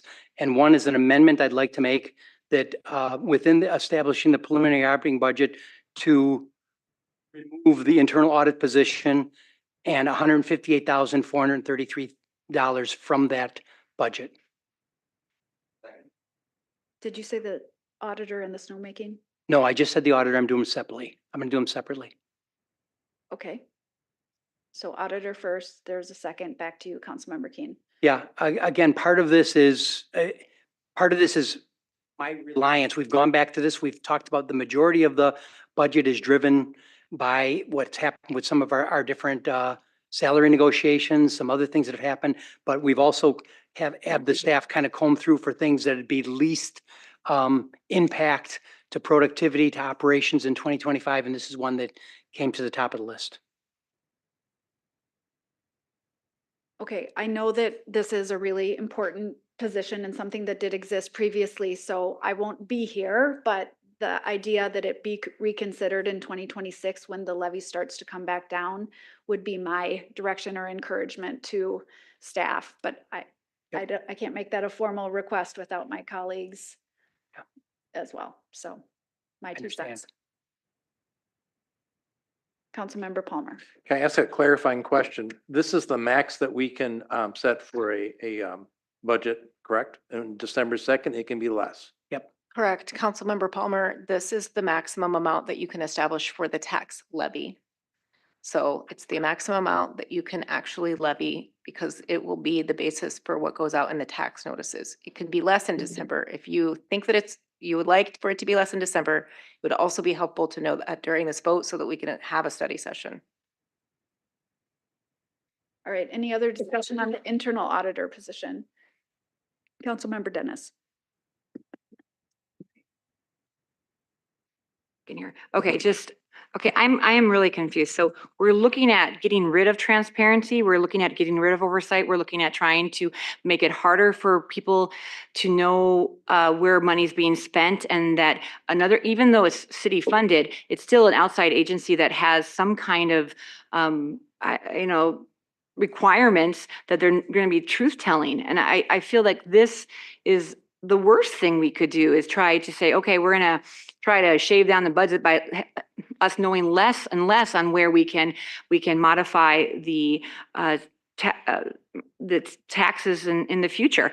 I think we need more audits, not less audits. And this one, of course, like I mentioned, is not my favorite. I think anything, if it's a city investigator or a city auditor, I mean, there is an allegiance, right? People don't like to bite the hand that feeds them. So there is an allegiance to the city when it's funded, like HR is, allegiance to the city, not the employee.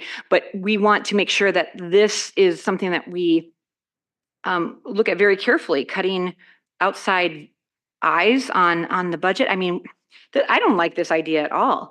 I think, how can we even have a conversation when we don't know where money's going? So I think this is actually a step in the wrong direction. Perhaps the finance director could explain what an internal auditor does for a city. It's far beyond what has been described, and a lot of it is looking at processes and procedures, but I don't know if Mr. Anderson would like to clarify, just so that folks at home understand what would and wouldn't be happening. We would still be doing that. All of those things, we just have less capacity to do more. No, that's exactly right. It would be looking at processes, working with other departments throughout the whole city, taking a look at our policies that we have and providing guidance with that. And working with other departments and directors and taking a look at a grant process and things like that. So the money coming in and the money going out and making sure that everything is in compliance and providing suggestions along the way as well too. Yep. Thank you. Councilmember Dennis, did you have another comment? I just wanted to, I hear what you're saying, but it just doesn't feel right. There's a resident who some have talked to that the smell test or whatever, like in other cities, it just doesn't smell right. It doesn't feel right. If we're going to take away things, I mean, the first thing we need to do is find out from as many points of view, as many different ways of where every single dollar can be maximized. And I think taking away an auditor in any way, shape, or form is a bad decision for transparency and accountability.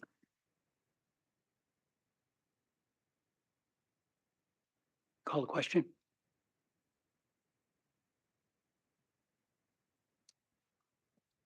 Did I already talk on this? I can't remember. No. Oh, I just. No, wanna- no, you did. Okay, talk. You talk, sorry, if you asked me a question, you did talk about looking for plans to get it back into the plan in the future. oh, shoot, okay. All right, all in favor say aye of the motion to amend, yeah, Sorry. yeah. Yeah, can you? Microphone, Microphone. microphone. Yeah, she just asked for Clarification. clarification on the motion. So the motion is an amendment to the motion to approve the recommended tax levy and overall budget, removing the internal auditor position for, And the dollar amount for that for the 2025 budget, which is approximately $213,000. $58,000. 258,443. 258,400. No, no, no, no. The internal auditor is $158,443. 158,243. 443. 443. Okay, I'm sorry. Good? 158,443 removed for an internal auditor position. No, Keen made it. That's what we've been discussing. Did you have a comment? No. Because the question has been called. Yes. Your- Comment. Thank you. I actually had a question about the 2 bullet points on slide 6, and I've been listening, and I don't know if I can still ask that question or not. Is it directly related to the internal auditor position? No, it's Okay, not. then let's hold on that question. Okay. And all in favor say aye. Aye. All opposed say nay. Nay. All right, motion carries 6-1 with Councilmember Dennis voting nay. So we're back to the original motion as amended, and I'm gonna just ask Councilmember Kirkpatrick to share her questions or comments. Thank you. This is just a picayune concern. On that first bullet point, slide 6, which is up on the screen, Ms. Zelms, it is referred to the net tax change on a median value home, and then the second bullet point down, it says moderately valued homes. Are we to assume that that figure for that home, they're the same? Because they're worded differently, a median value home or a moderately valued home. Are those the same thing? So Councilmember Kirkpatrick, council members, I would say that they're similar, but the way that the homestead tax exclusion works is that it's sort of a sliding scale that you slowly move out of. So if somebody's home is $200,000, they have a higher homestead exclusion. If someone's home is $350,000, they still have a homestead tax exclusion, but it's lower than that 20,612 that's listed there. So it's, the scale is sliding. The higher you go up, the less homestead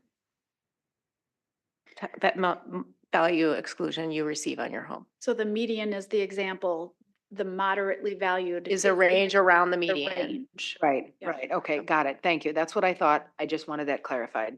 Thank you. So for there's letting- one example, and I don't think this exists in Rochester, it might somewhere, $95,000 home or condo or something of the like, would be a $38,000 exclusion. So they would have a very significantly reduced Mhm. tax burden. All right, thank you, Ms. Thank you. Alms. You good? Mhm. All right, Mr. Keen? I want to make another amendment. I want to amend the levy to remove the snow equipment for 2025 in the dollar amount of $213,333. Second. 213,333. Yep. Okay. Councilmember Keen, you have the floor. Yeah, these things are things we probably should be doing if we could. And I think what we're trying to grapple with is what can and what can we not do. And in my estimation, this is falling on the side of we cannot do it in 2025.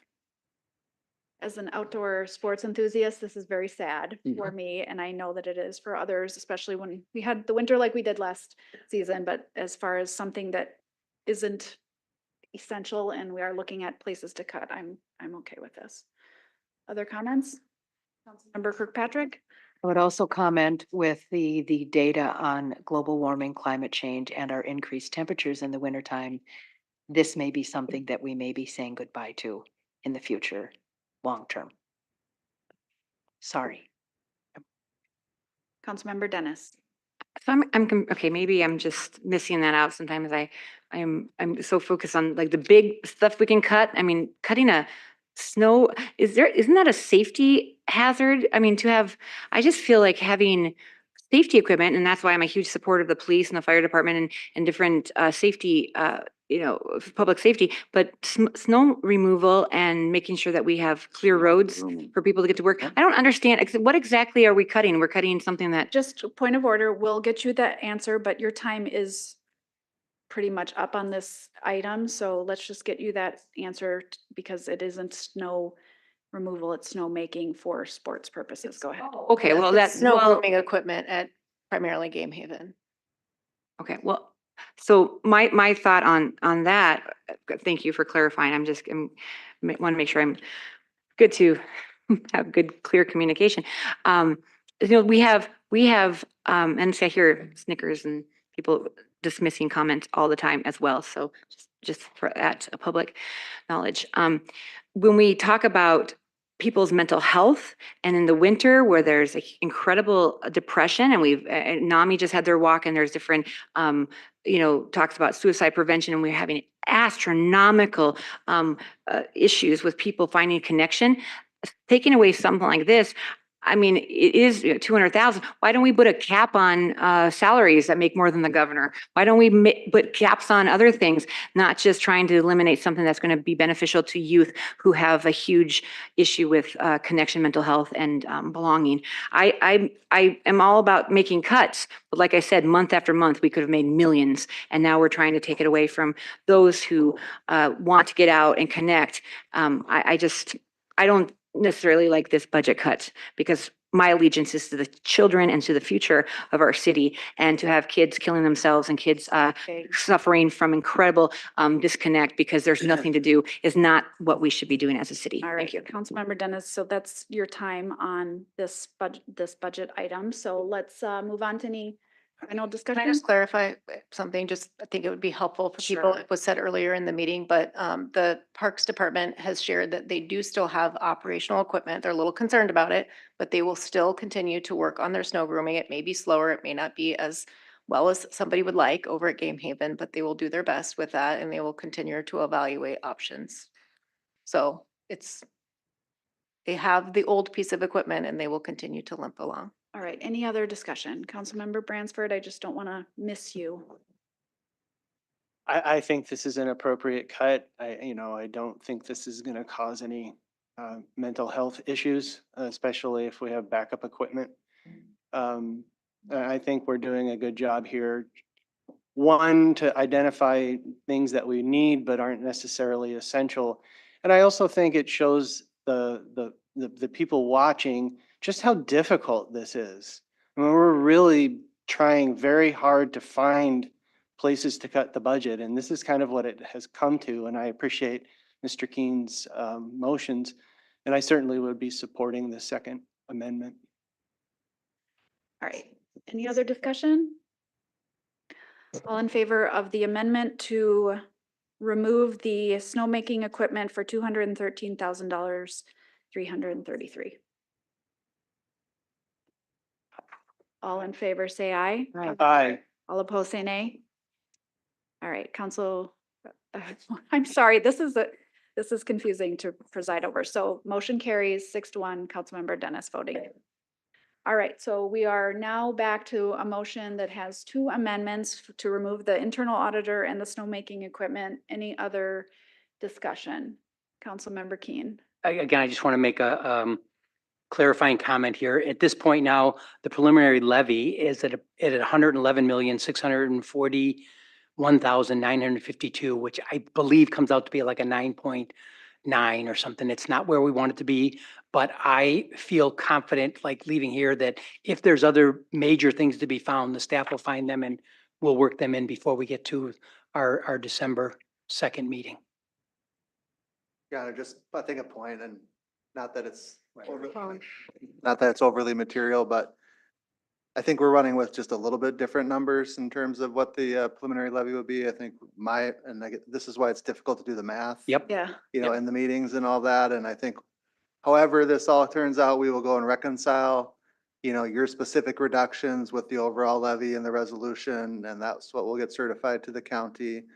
But right now, I think we're at 111,670,000, 176, and I don't know, Rachel and Brian, if that's what you're running with. I would concur with that. Okay. Did we get to under 10%, I think is what we're trying to aim for. 9.986 is what I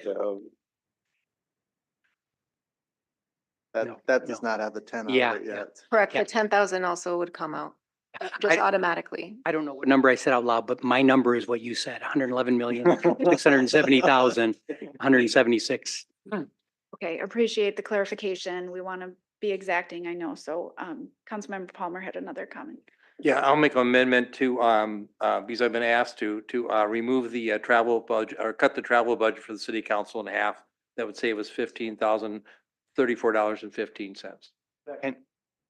Councilmember Palmer, you have the floor. Well, it's been asked of that, and there's some people who don't like that idea, but here's the vote, and we'll see where it falls.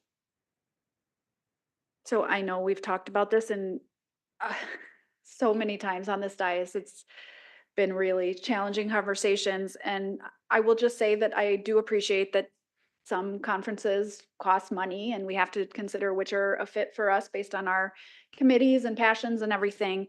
I have found a lot of really low cost opportunities to do trainings or free opportunities to get involved with League of Minnesota Cities that are low cost or free. So I haven't come close to spending my allocated budget this year. And I don't think I have in any way, probably less than half of that. So do know that you can really get great opportunities either through committee participation or low-cost trainings in state or virtual conferences throughout the country and still really grow your knowledge base as a council member. So I am actually not opposed to this. I think for a year, it's not the end of the world.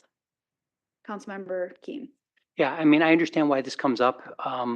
It appears we're going to have at least 3 new council members coming in next year. I guess I'm not going to support this. I think this is a budget discussion of a $111 million budget. I think this is almost just a fishing expedition to something that we didn't want to be doing in the first place. So I'd rather not support it as a budget discussion. Nope, Councilmember Dennis, your time is up. So Councilmember Bransford. Point of order. So my time is up for the entire discussion on the budget. Yep. You had. I'm not allowed to ask It questions. gave you more than 8 minutes anyway for the whole item and it's per agenda item. Councilmember Bransford. So I appreciate what Mr. Keen is saying, but for me, it's more of a philosophical position. For one, I think we need to show the people of Rochester that we mean business about getting this budget down, even if it's a small amount. So just philosophically, I will agree with it. And I want to echo the council president's position on the amount of material that's available to learn. We have city staff that we can ask questions of, and if this is a full-time position, geez, imagine how much time you have in the day to do this kind of work to educate yourself, right? So for me, I believe there is, ample opportunity to learn, to talk to other officials in different cities. I've had absolutely no problem if I've wanted to learn how a city operates or how a budget operates or how, we run a municipal electric facility or airport, I can find out and I don't need to spend any money to do that. That said, I want to disagree with Mr. Keen that, in principle, I agree with what you say in terms of the dollar amount. Where I'm concerned is that we show resolve to the people of this city that we mean business. So that is why I'm supporting it. And just a example, and I know the mayor disagrees with me, but I did a whole certificate program through U of M Extension for $200 on transforming local economies. So yeah, there's great opportunities out there. Councilmember Wall, then Mayor Norton. I believe that perhaps in my first year on the council, which was 2023, I went to an orientation for dummies, which was really valuable, about two 2 months into my stint on the council, just very, very helpful, and attended the League of Minnesota Cities annual convention in Duluth. And I think that's really all I did besides a $30 thing here or a $30 thing there online, like the president has said. So I think that will suffice because like Mr. Keen, with new people coming on next year, I would not want to handicap them because, it really, there's a pretty hefty learning curve to doing this business, and to receive the good instruction of others can be very, very helpful. Mayor Norton. So there's a saying, penny wise and pound foolish. And cutting training opportunities for a city council, which is minuscule and will not affect the overall budget in any meaningful way, is performative. Performative, thank you. Performatory is nice too. And I understand that people say that every single year that I've been in public service, someone calls and says, cut your own salary, cut your own budget. That's the way the community, that's the words that you say when you're angry and frustrated. And I understand that. It is more meaningful for the community to have heard what just happened in the last 30 minutes to an hour when we made really hard and difficult cuts that actually are meaningful to the budget and will affect the budget and aren't performative. I will say we do have new members coming on. That's great. League of Minnesota Cities, you can do that relatively cheaply. National League of Cities, which is their sister organization or their parent organization, has many, many opportunities for you all, if you have the time available, to participate in. There are council members from around the country and mayors as well. They tend to be on the U.S. Conference of Mayors besides National League of Cities. I do National League of Cities. You impact the national agenda. So League of Minnesota Cities is fine for statewide issues. National League of Cities, I'll be going up in a few weeks, for example, on the Human Development Committee to try to get the WIOA funding at the federal level. And there are other opportunities like that too. So it's not just one or the other. Both are important. Both are necessary for the running of our country's cities. And so I just don't want you to sell yourselves short, and frankly, sell the country short by not participating in opportunities like that you could participate. And yes, many of the meetings are online. Yes, you can do great trainings online, but you can't do everything online. So just don't short yourselves for a performative move that isn't going to affect the budget in any significant way. That would be my request.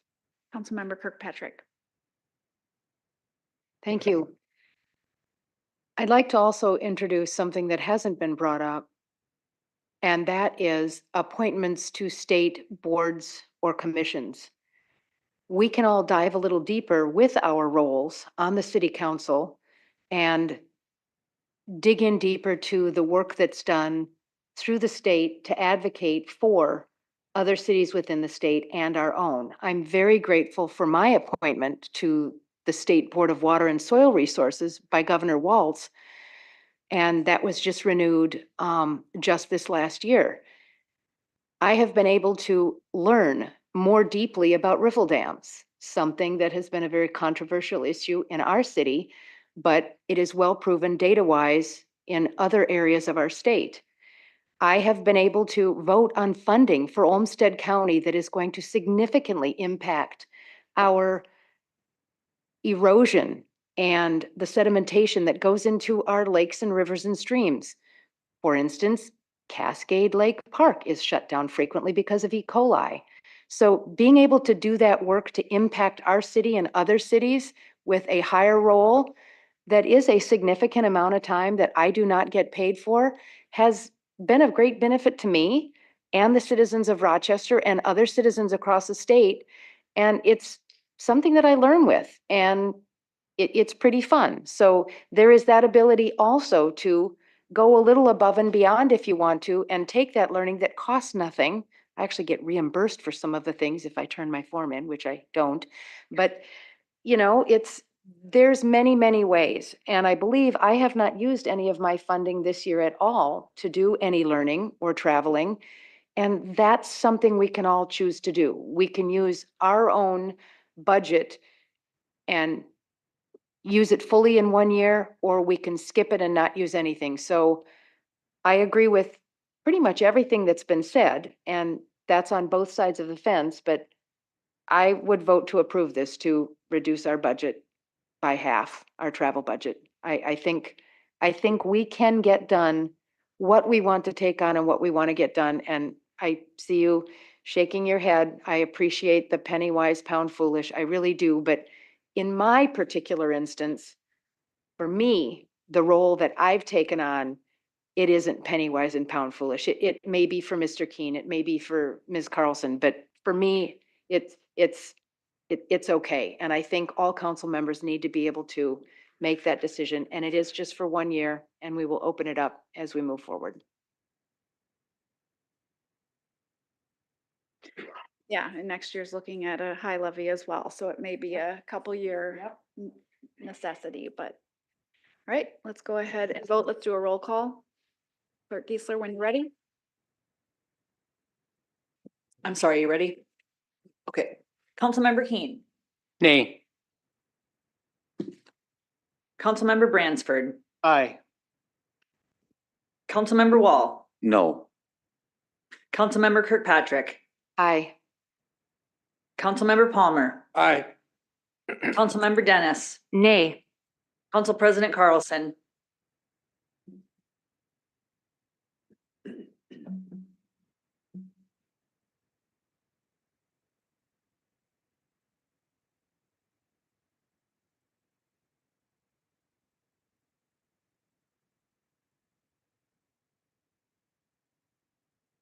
Aye. There are 4 ayes and 3 nays. All right, motion carries 4-3 for 50% reduction in travel and training budget for next year. All right. Where are we at with discussion? Councilmember Palmer. The last one I've been asked to do, and that is that we reduce the compensation for the city council by half, which would save us $199,628. Second for discussion. For Palmer, you have the floor. I think that in the past that this was raised 3 or 4 years ago. When I got elected, it was about half of what it was now. The suggestion is that it's a part-time job. It's not designated in the charter. Bless you. Thank you. But for me, it's a part-time job. And there are people who have been school teachers, who have been council presidents in the past, who have made this work. And I think if you want to serve your community, that you'd be more than willing to take the job as the composition that it is.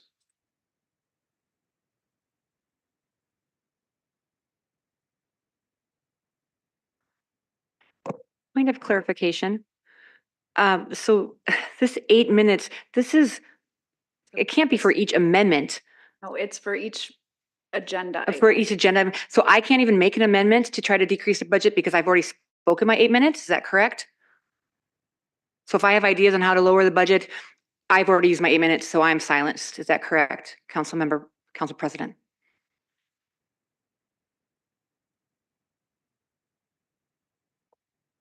Nobody even wants to make eye contact with me to give me some guidance here. So, Council President. yeah, Clerk Geisler. Go ahead, Allison. Sorry. Yeah. If I'm understanding the question correctly, I think that the council member could make a motion. Still make a motion, a simple motion. I don't believe that questions and comments would be continued to be allowed. That was what my initial inclination was. What about you, Clerk Geisler? I would agree with the caveat that the motion person always retains the right to have the floor after they make their motion. So she would have that opportunity to speak, but not additional follow-up. I mean, the right to make a motion and speak to your motion would trump the time limit. Okay. So I guess I just for my understanding, okay, and so we're having this huge discussion on the tax levy, and every single amendment that comes up from every colleague, I cannot speak on. I would like to see the time frame of every single word out of every mouth. I imagine it coming close to 8 minutes as well from other colleagues. But I just wanted to say, every single item that's brought up, I am silenced on. The Member Dennis, this is just. does not seem right. I think it's Councilmember 8 Dennis, minutes you're per. talking over me. I have the floor. Well, I'm You trying to made your understand. point. It is well established in our council rules that each council member gets 8 minutes of speaking per agenda item. This is something we have all agreed on. I have been keeping track of your time. I know you have your own timer. Were over the 8 minutes. I gave you a little bit of flexibility, knowing that we would have additional conversation. And also, it's our job to be very concise and exact in our comments, so we aren't talking for excessive lengths of time. So if you know it's going to be a long discussion, it helps you sort of ration how much time you're using for each comment. So you are welcome to make a motion, but we have a motion on the floor right now, and you have used your time, so you will not be speaking to this motion. You are welcome to make a motion to suspend the rules to give yourself more time. That will require super majority. Okay, well, I would like to make a motion to suspend the time so that every ward in our city, the 20,000 people in Ward 6 have a voice in this matter. You've made the please. motion. Thank you. Is there a second? All right, who else would like to discuss a council salary reduction? Councilmember Bransford, you made a second. Perfect time. Nobody else wants to talk about it, so. You want to? I just think we should just go ahead and vote on it. Councilmember Keen? Yeah, again, I'm interested in the way Councilmember Palmer makes the motion. He doesn't put anything behind it, but says someone just asked me to do this versus he's all behind it. Again, we're having a budget discussion here, but what I feel is happening, we're resurrecting other discussions we've had over the last couple of years and bringing those up into the budget discussion. Salary is important. There would be savings in the budget. But again, I think we've established over the last couple of years what the salary ranges are with this. We have elections going on with those things being published. And now to change it in September for January of 2025 feels wrong to me, and I won't be supporting it. Thank you. I know others want to speak as well, but that was well said. And for me to sit here and vote on the next council's salary feels totally inappropriate from my perspective as well. I know that we set this using an equity lens and thinking about opportunities for people who aren't necessarily able to keep multiple jobs at once. So I will not be supporting it either. Councilmember Bransford. So I had to give it a little thought as I was hobbling over. I don't particularly believe this is going to pass, and I can imagine the conversation that we're going to have about future councils and but like with the last vote, despite the penny wise pound, I got that wrong, whatever it is. It for me is not necessarily the pragmatic position that Mayor Norton and Mr. Keene are taking. I perfectly understand that. For me, it's just, I think we need to show the city that some resolve. People can't raise their own salaries. People are on fixed incomes. We aren't proposing a raise. We're proposing. I understand that, but you know, this is just my opinion and I'm stating it that we need to show the city we mean business. And again, I don't think this will pass. And for a lot of reasons that are pretty valid, but we need to show the people we mean business. And this is something that really shows the people we mean business. Thanks for your thoughts. Councilmember Wall. This is difficult because it obviously affects everybody on the dais. I think that for some people, the 55,000, if that's what it is, I can't remember exactly. Does that sound about right? I think it's closer to 53. Okay, 53. That can be a transformative number for some people to be able to serve as opposed to not being able to serve. I think it opens the door for some to consider public service, whereas that door might be otherwise closed. Councilmember Kirkpatrick. Thank you. Looking at an email, Ms. Zelms, that we exchanged back in January. which I saved for this particular moment. One, I think we can reduce it because our salary of late has been set by ordinance. And we would not need an ordinance change to reduce our salary, correct? Councilmember Kirkpatrick, the ordinance change would happen in the final adoption of the budget. You do an ordinance every year setting your salary, so if you were reducing it, you would still do that, but functionally, you would be giving us the direction to do that now. Got it, thank you. And then I believe Mr. Palmer mentioned that it's been 3 years, and in the email, I see that amendments to the ordinance for salary increases happen roughly every 3 years. And I'm not saying whether I'm for or against this. I just want to bring up some other facts here or just highlight some points. When we gave ourselves that large raise a few years ago, it was based on an AMI setting of 60% for the council, higher AMI settings for the president, and then as well for the mayor. I want to highlight to you that when we set that, it was prior to the new census coming out, which was delayed because of federal administration issues. And our current salary, if we were following the 60% AMI ordinance suggestion, would be roughly $12,000 higher than it is currently, closer to $64,000 a year than the 53. I think that's correct. So I just want to put that out on the table just to share that data.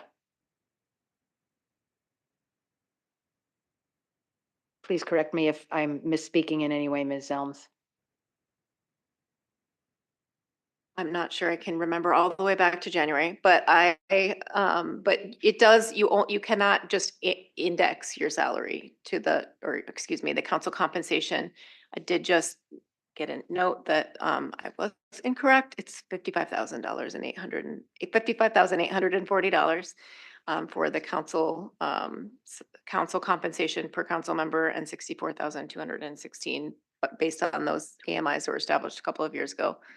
I'm not sure what the reference was to going up approximately every 3 years, but I believe in the past, when the council was making closer to $12,000 a year, that occasionally they would do an increase of 3%, something, some amount, and maybe I had looked that up at that time. So, but we did have an email exchange about that. I recall the email exchange. I do not recall the details of the email exchange from 9 months ago.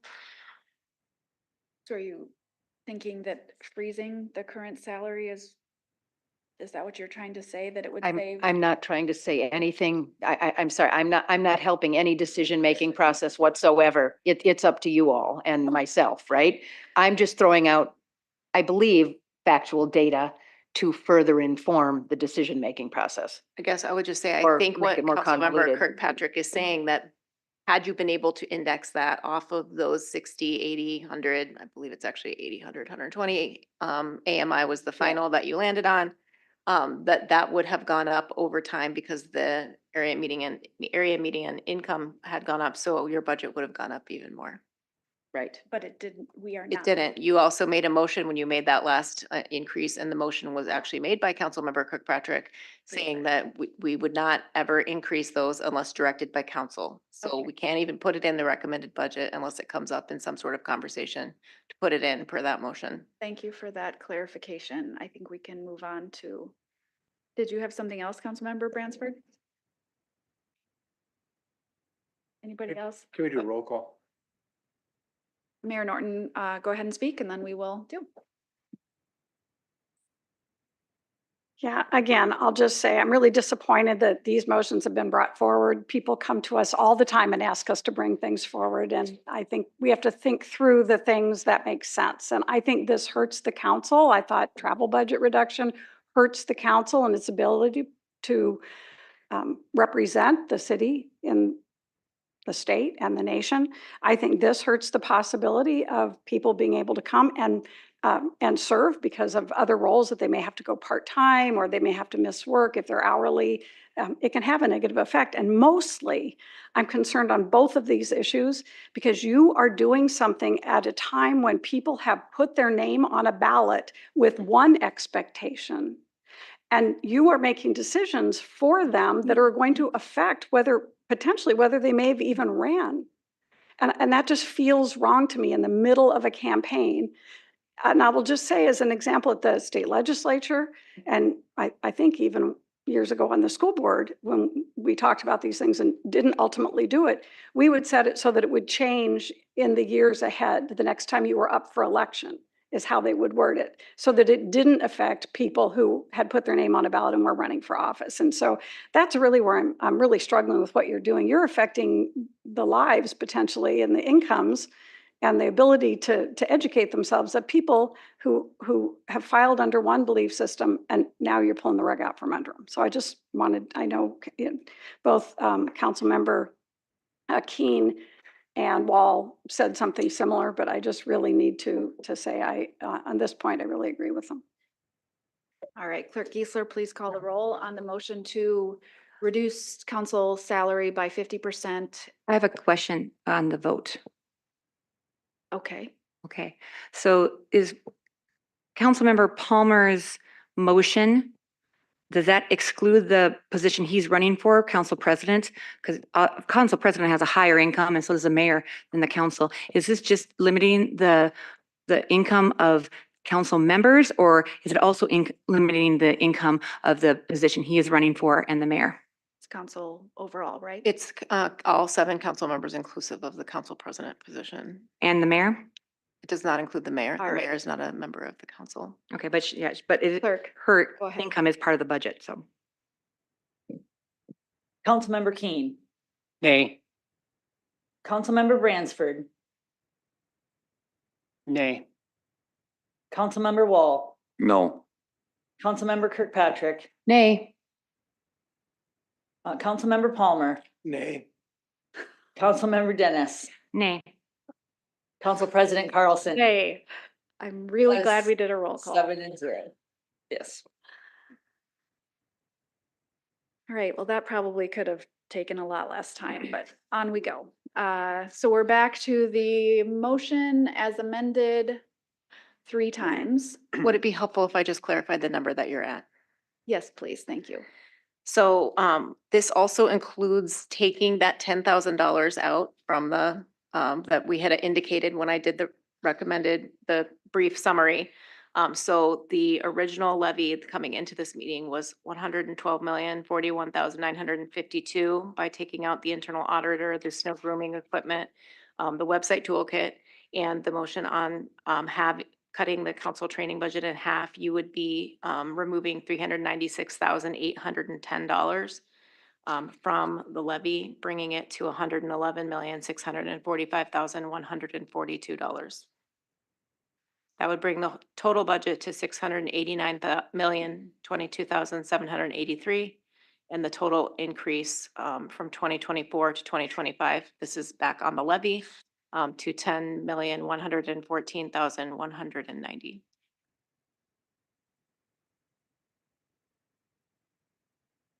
Which is less than 10%.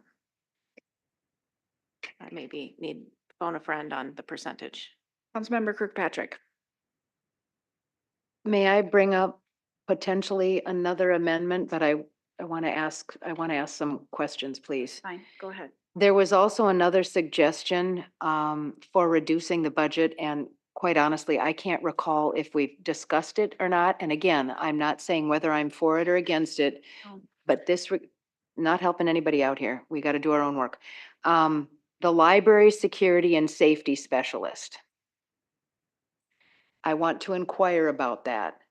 Councilmember Kirkpatrick, council members, the funding for the library security and safety specialist in 2025 is an increase of $113,814. And we talked about it at our last meeting about the purpose and why it's being proposed and what value it brings, so. Yes, and I would say that it is highly valuable. However, I also want to compliment the library on their excellent budget skills you of many of the agencies throughout the city do an excellent job of managing your funding.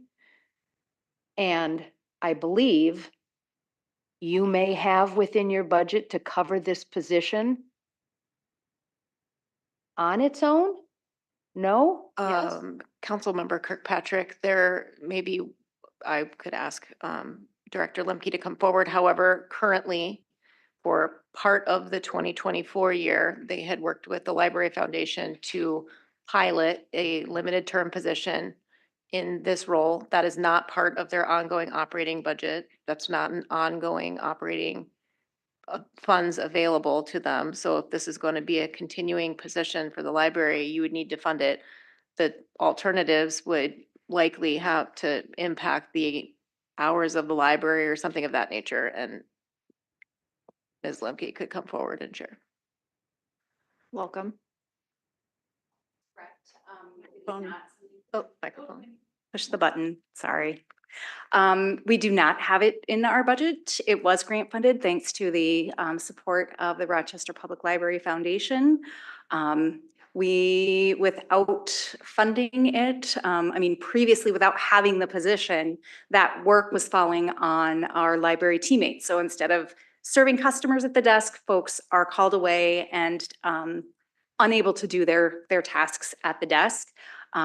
We've seen an increase in the number of incidents happening at the library. Since we brought on the library safety and security specialists, we're starting to see a nice downward trend, which we didn't know if we would be seeing that or not. We are seeing that though, and that's at a time when we're seeing an increase in the number of visitors to the library. So more people coming in brings potential for sometimes more behaviors, but this position has really been able to intercede early on and make connections and be very intentional about making connections with visitors instead of saying, hey, you stranger, please stop that. It is, hey, Joe, how about we try again tomorrow? And it's a much softer approach and just a very valuable, needed position. So if it is not funded, what we would be looking at, it would, I don't know, it would probably be reducing hours so that we could make that up elsewhere for staff to be able to deal with those. The problems aren't going to go away, or the issues or challenges. So we would have to be very creative in how we address that. Thank you, Ms. Lemke. I don't want to suggest removing it from the budget. Thank you. All right, we are all getting close on our time. So I think any just quick final thoughts? I like to propose an amendment. Okay. I would like to make an amendment to have a salary cap of city employees of $200,000 a year.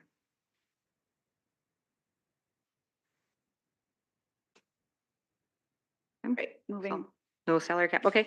That's, You can say point of order and ask a question, yes. Point of order, I just want to ask a question. How many city employees make over $200,000 a year?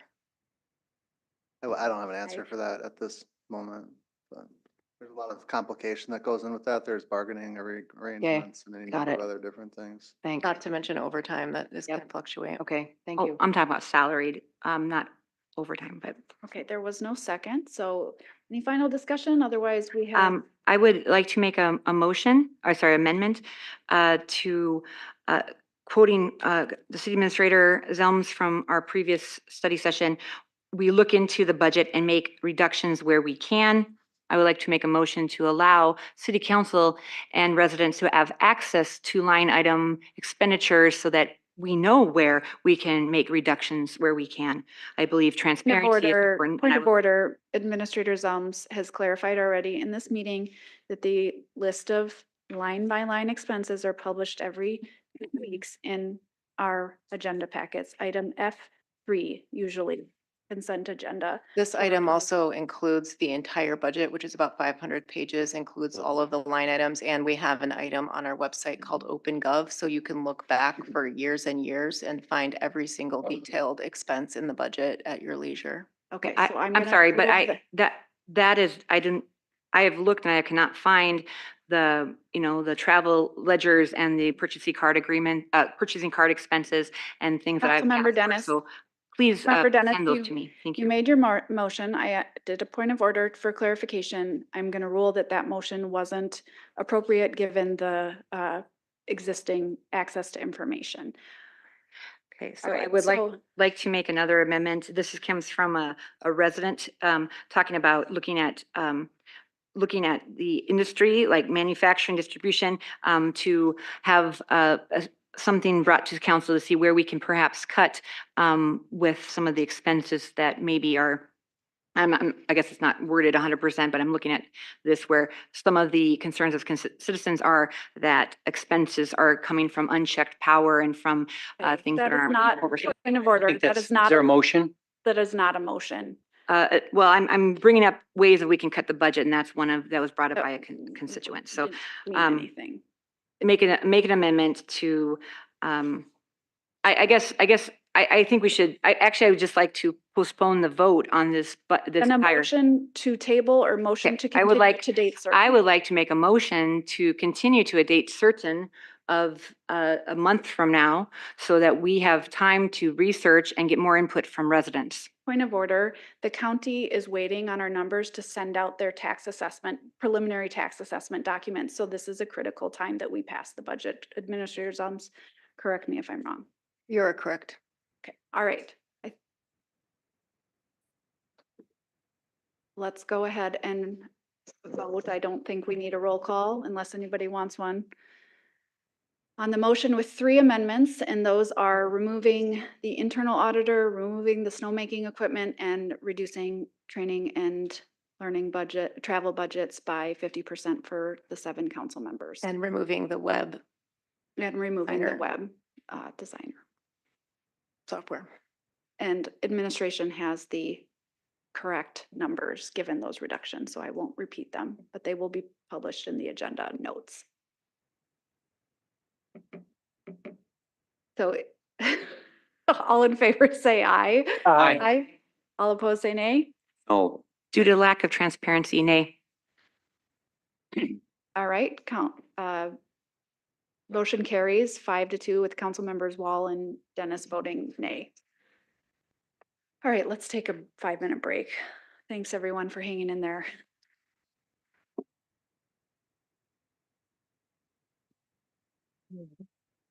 Recording stopped.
All right, welcome back, everyone. Recording in progress. We are moving on to our ordinance second readings, and we just have one tonight. I will turn it over to Mr. Spindler Craig to walk us through.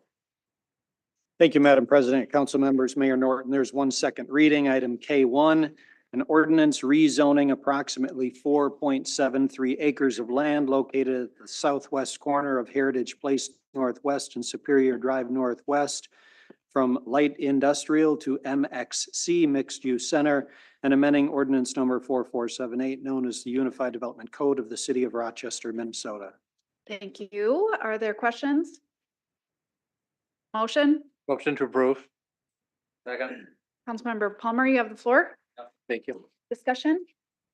All in favor, say aye. Aye. Aye. All opposed, say nay. Motion carries. All right.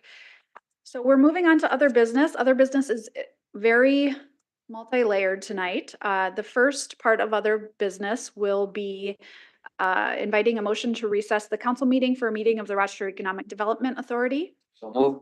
Second. Right, Councilmember Wall? Nothing, please? Okay, so all in favor, say aye. Aye. All opposed, say nay.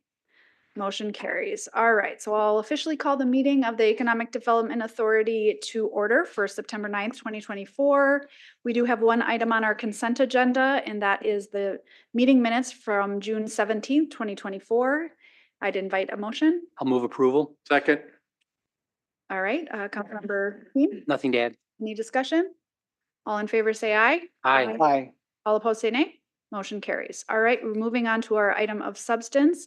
It is under reports and recommendations, and it's 5A, exclusive negotiating rights agreement with BG D5 Development LLC, and we have Josh Johnson here to introduce the item. Go ahead. Yes, thank you, Mayor, President, EDA board members. As President mentioned, I'm here to request approval of the exclusive negotiation rights agreement with BGD5 Development LLC.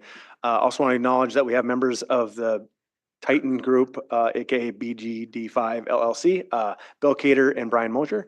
I know this isn't a public hearing, but they have offered to make any comments or answer any questions if the council sees so fit.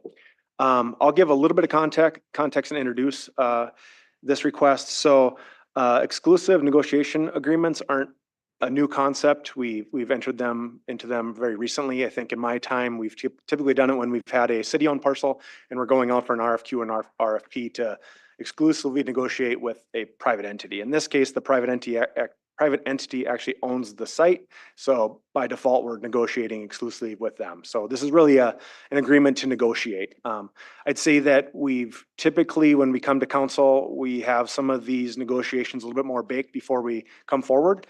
The timing for this request is really the development team has an ambitious development schedule. We thought it was pertinent to bring this forward just for transparency for the council EDA to understand what are the key aspects of the project and agreement to make this project feasible. If the EDA recommends approval, and then it'll be the staff's objective to work with the developer to make sure that we're meeting city objectives and balancing any development assistance that's provided with the benefits that are being provided by the project. To give a little example of the program features within the project that's being contemplated, it's a 14-story development. The first 2 floors are going to be retail, and they'll be integrated with the Galleria project. So to create more retail diversity, create a little bit more efficiency with the Galleria, and I think really enhance that area as our dining and retail district. The floors 3 through 5 are going to be university administrative and student space. I think once again, creating more effective use of that space and creating a better environment for those students. The floors 6 through 13 are proposed to be student housing. I'll acknowledge that there's not a contract or a lease agreement with any university. I'll just add that there are multiple institutions of higher learning in Rochester. The developer has determined there is demand for that style of development, and they've got recent experience with the DoubleTree conversion. I also want to just acknowledge that any of these negotiations or improvements are only being contemplated on land that's owned by BGD5 LLC. And those would be the 4 parcels that are currently the vacant Michael site. I think some of the benefits, just to give a high level, obviously we're looking at a blighted vacant building right now. So I think just improving that is a benefit to the community. It's located centrally downtown. We've been making improvements to heart of the city, Broadway. This would enhance the streetscape on both the Broadway side, but also I think there's a lot of improvements we can make to the alley and how do we activate that, both east and west of the site itself. Obviously, any housing is good for downtown. Having more diverse, students, young professionals living downtown is going to create that critical mass that we need for retailers to really look at and say, hey, like, there's a unique opportunity here to open up more storefronts, more food and beverage opportunities and so forth. So just to go into a couple of the items that are really critical, the agreement outlines some of the more tactical things like construction easements, revocable permits, those will be handled in a future development agreement. Right now, the conversations are really going to be centered around any city and DMC assistance that's warranted for the development. We go through extensive analysis of the development's pro forma, understand are the rates of return in line with what we'd expect for a market property. We do that internally as we also work with our outside consultants as our financial advisors. Parking agreement, the site is a small site. It would be difficult and very expensive to create parking on the site. So working on an agreement to offer parking within our parking enterprise will be one of those negotiation topics. And then finally, Skyway connection. Early on, the Hilton property when it was developed was actually constructed to support a Skyway going across Broadway into this site. And just reopening those negotiations is part of this agreement. As with any TIF or development assistance project, and assistance can mean multiple things. It's parking's assistance, easements or assistance. And then of course we often think of TIF, but with any TIF assistance, there must be a but-for test. So, but for this project needing public assistance, would it happen? So that's really the question that we ask ourselves. If it could occur without public assistance, then we wouldn't offer public assistance, of course. So we go through that assessment whenever we're looking at these projects. I'll also note that currently with any TIF assistance, we freeze the property taxes at the level that they're at the time of the assistance. So we would freeze it at essentially what's vacant land now, because I don't think the development team would mind me saying, I think the improvements are negatively contributing to the overall value currently. So any improvements, we would capture the increment, and that's what would be used for the assistance. So we wouldn't be losing any tax value. We would just be capturing the additional tax value that, but for assistance in this case, would not occur. So hopefully I clarified just kind of how the TIF process works there again.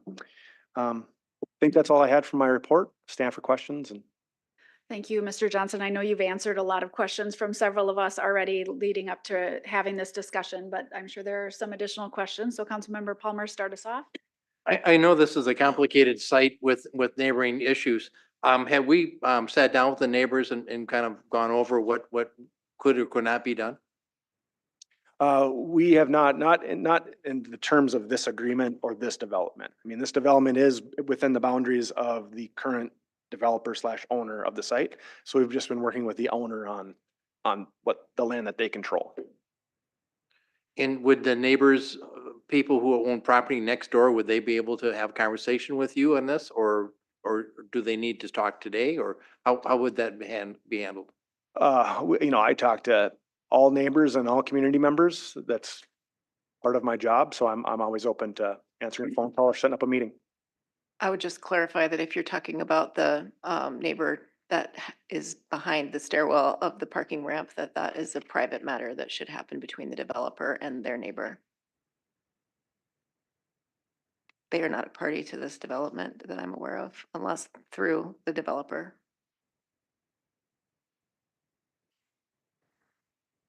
Other questions? Councilmember Keen? Yeah, again, this one is kind of odd for me. I'm not sure what I'm really asked to agree. And usually when we have something like an exclusive negotiating right, it's for city-owned property.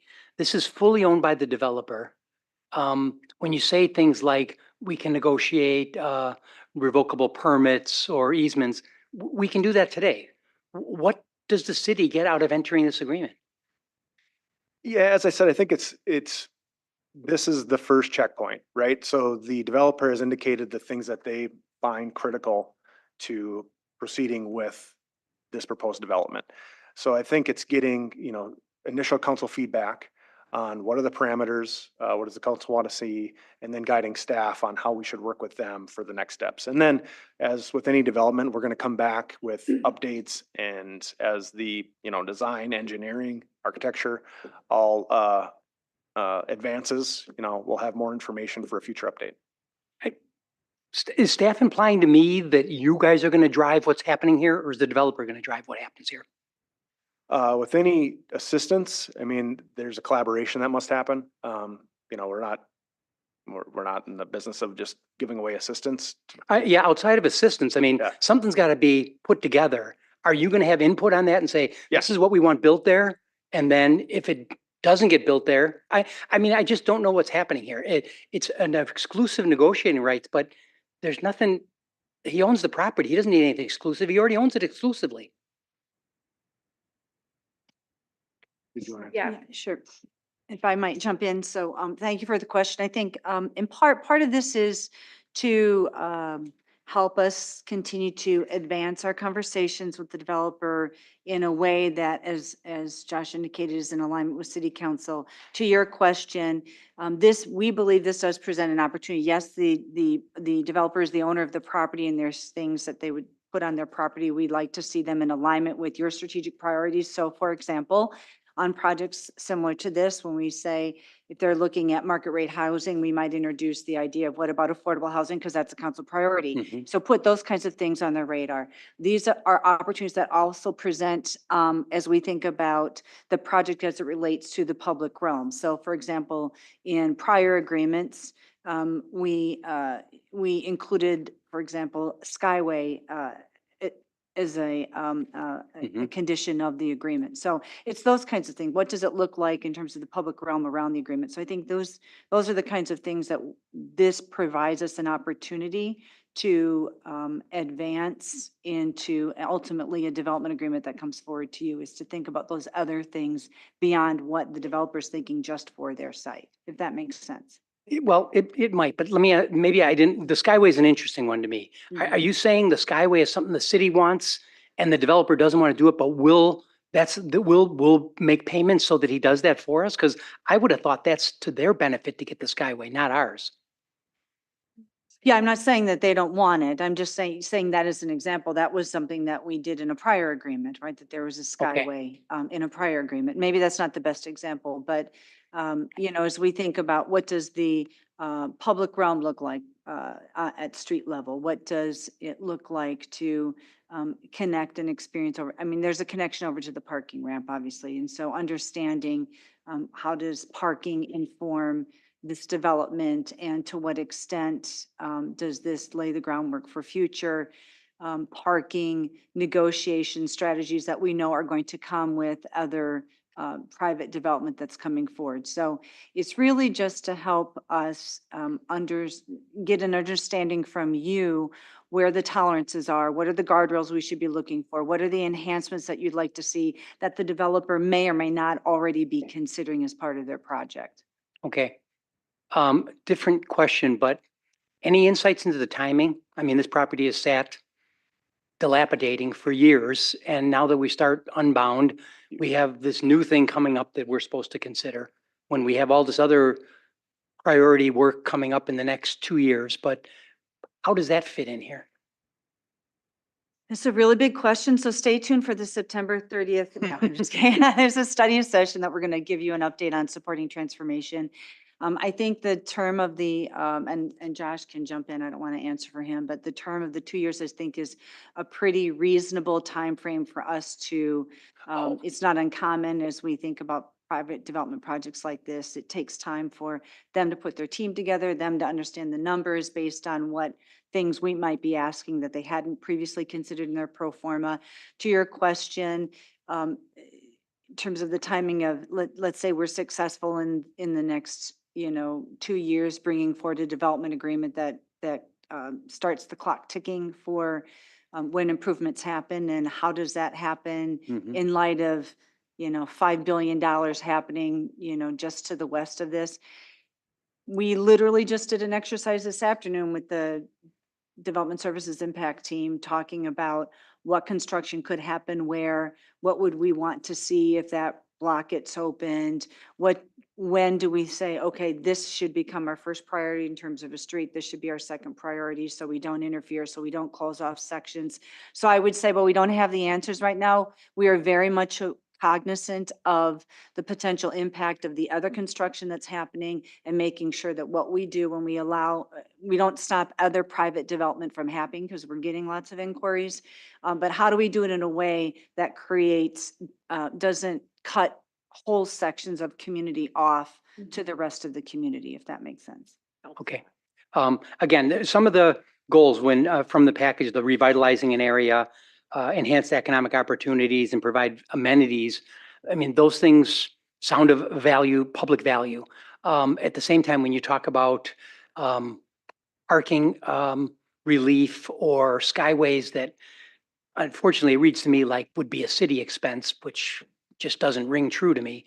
And then the idea of potential TIF to support this or support these things to it. That's what I'm trying to balance here. Everything I hear that you're talking about, we can do whether you have an exclusive right or not because it's their property. So I'll try to listen in here and see where we go from here.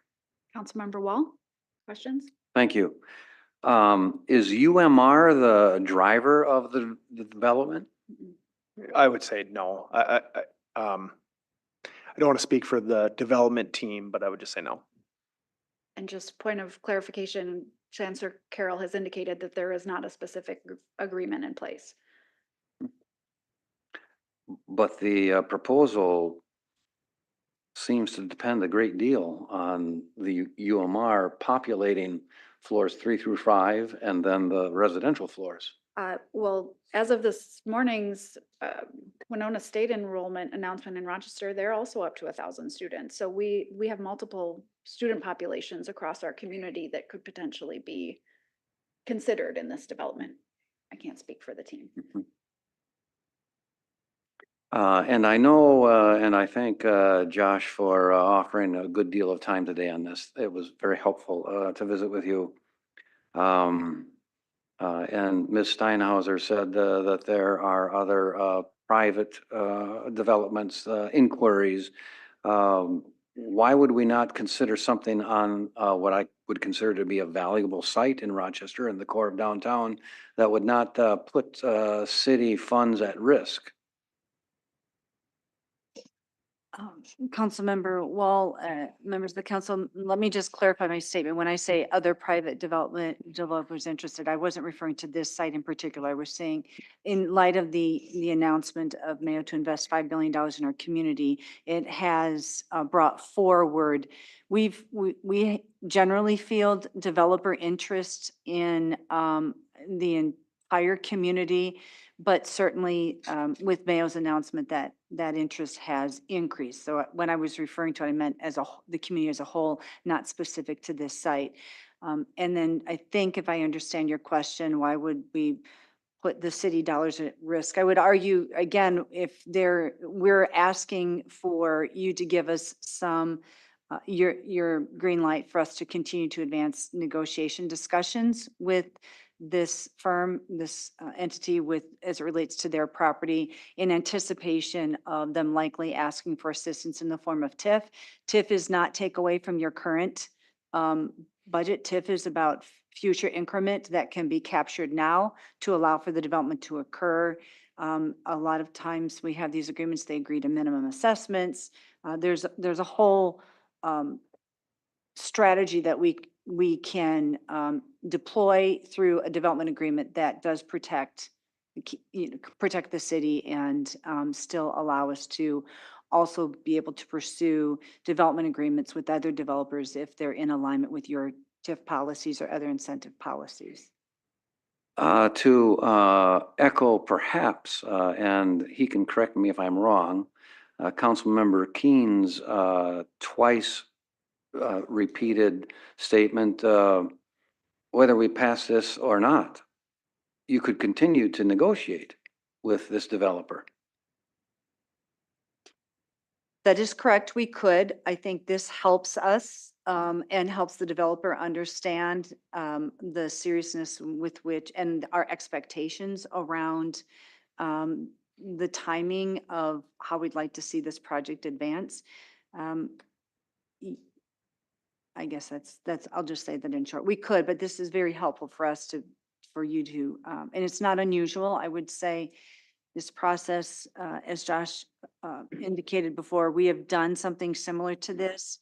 It's usually been with city-owned property, but we feel like it's been a very effective tool to keep us marching towards that eventual goal of a development agreement, as opposed to something where neither party has the clock ticking in terms of interest, and 4 years go by and here we are without much progression. So I think for us, it's an indication of the seriousness that we're willing to enter into negotiations with the developer.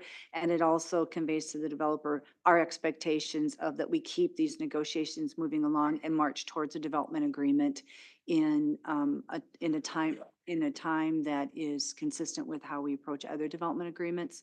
So yeah, we could continue, but I think it sends a good signal to us and from the developer that we're continuing in a more formal way. So I want to go back to your statements about protecting the city's interests and TIF. Let me propose Legoland coming and building the same 14-story building with the same footprint and with no ask of the city.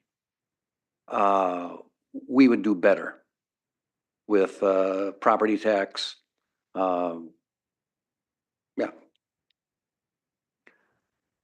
So if your Councilmember, well, thank you. If your statement there is to say 14-story building comes in, no assistance, we'd immediately capture the tax benefit from that as compared to something with TIF assistance. I would agree with that statement.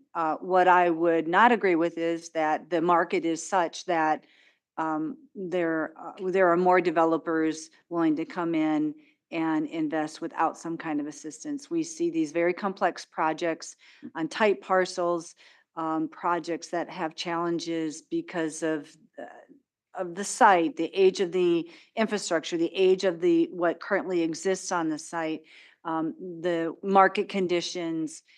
They don't always cash flow, and many times they don't cash flow without some kind of assistance. Sure, I just think we need to be just bold and say, this is risking city resources.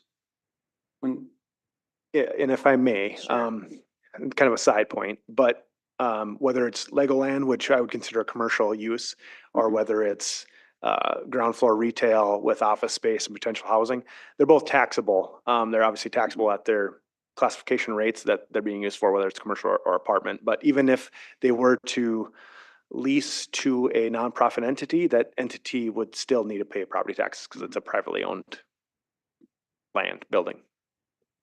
Thank you. All right, Councilmember Bransford, some questions? Oh, is it question time? Not, okay. I'll wait until we have a motion on the table. All right, Councilmember Dennis, questions?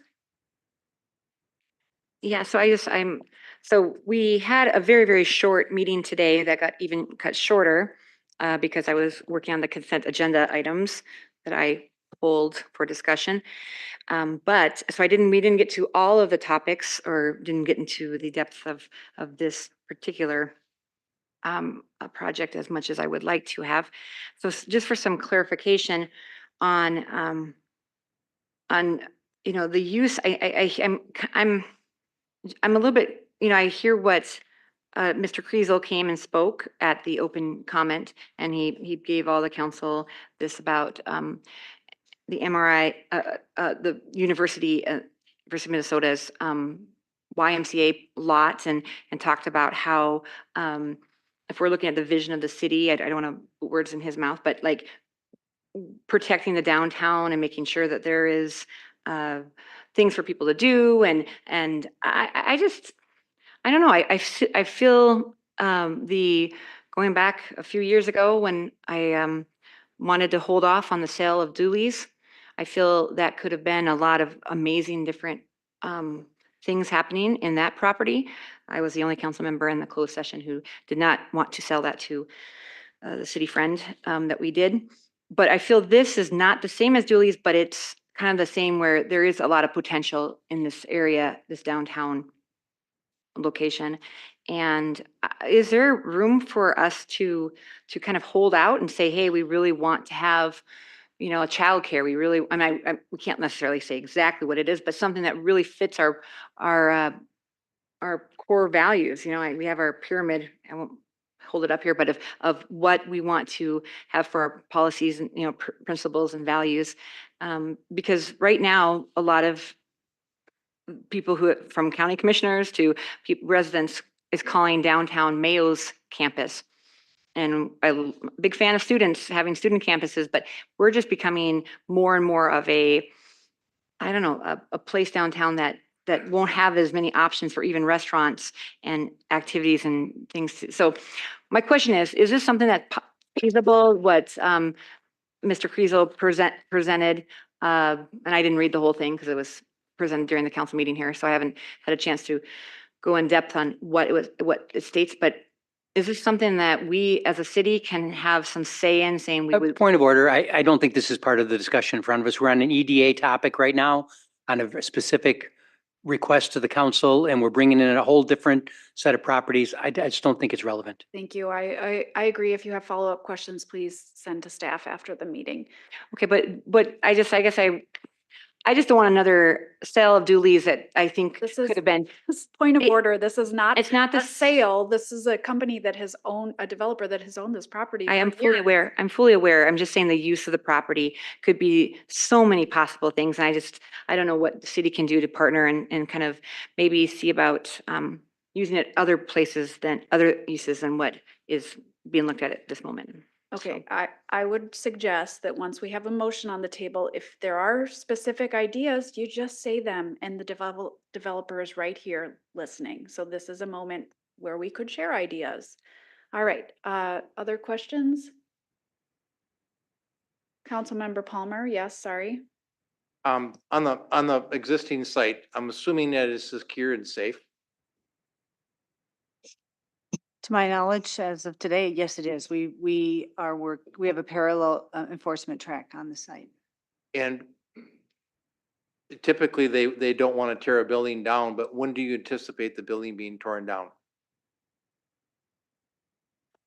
When the building's being torn down.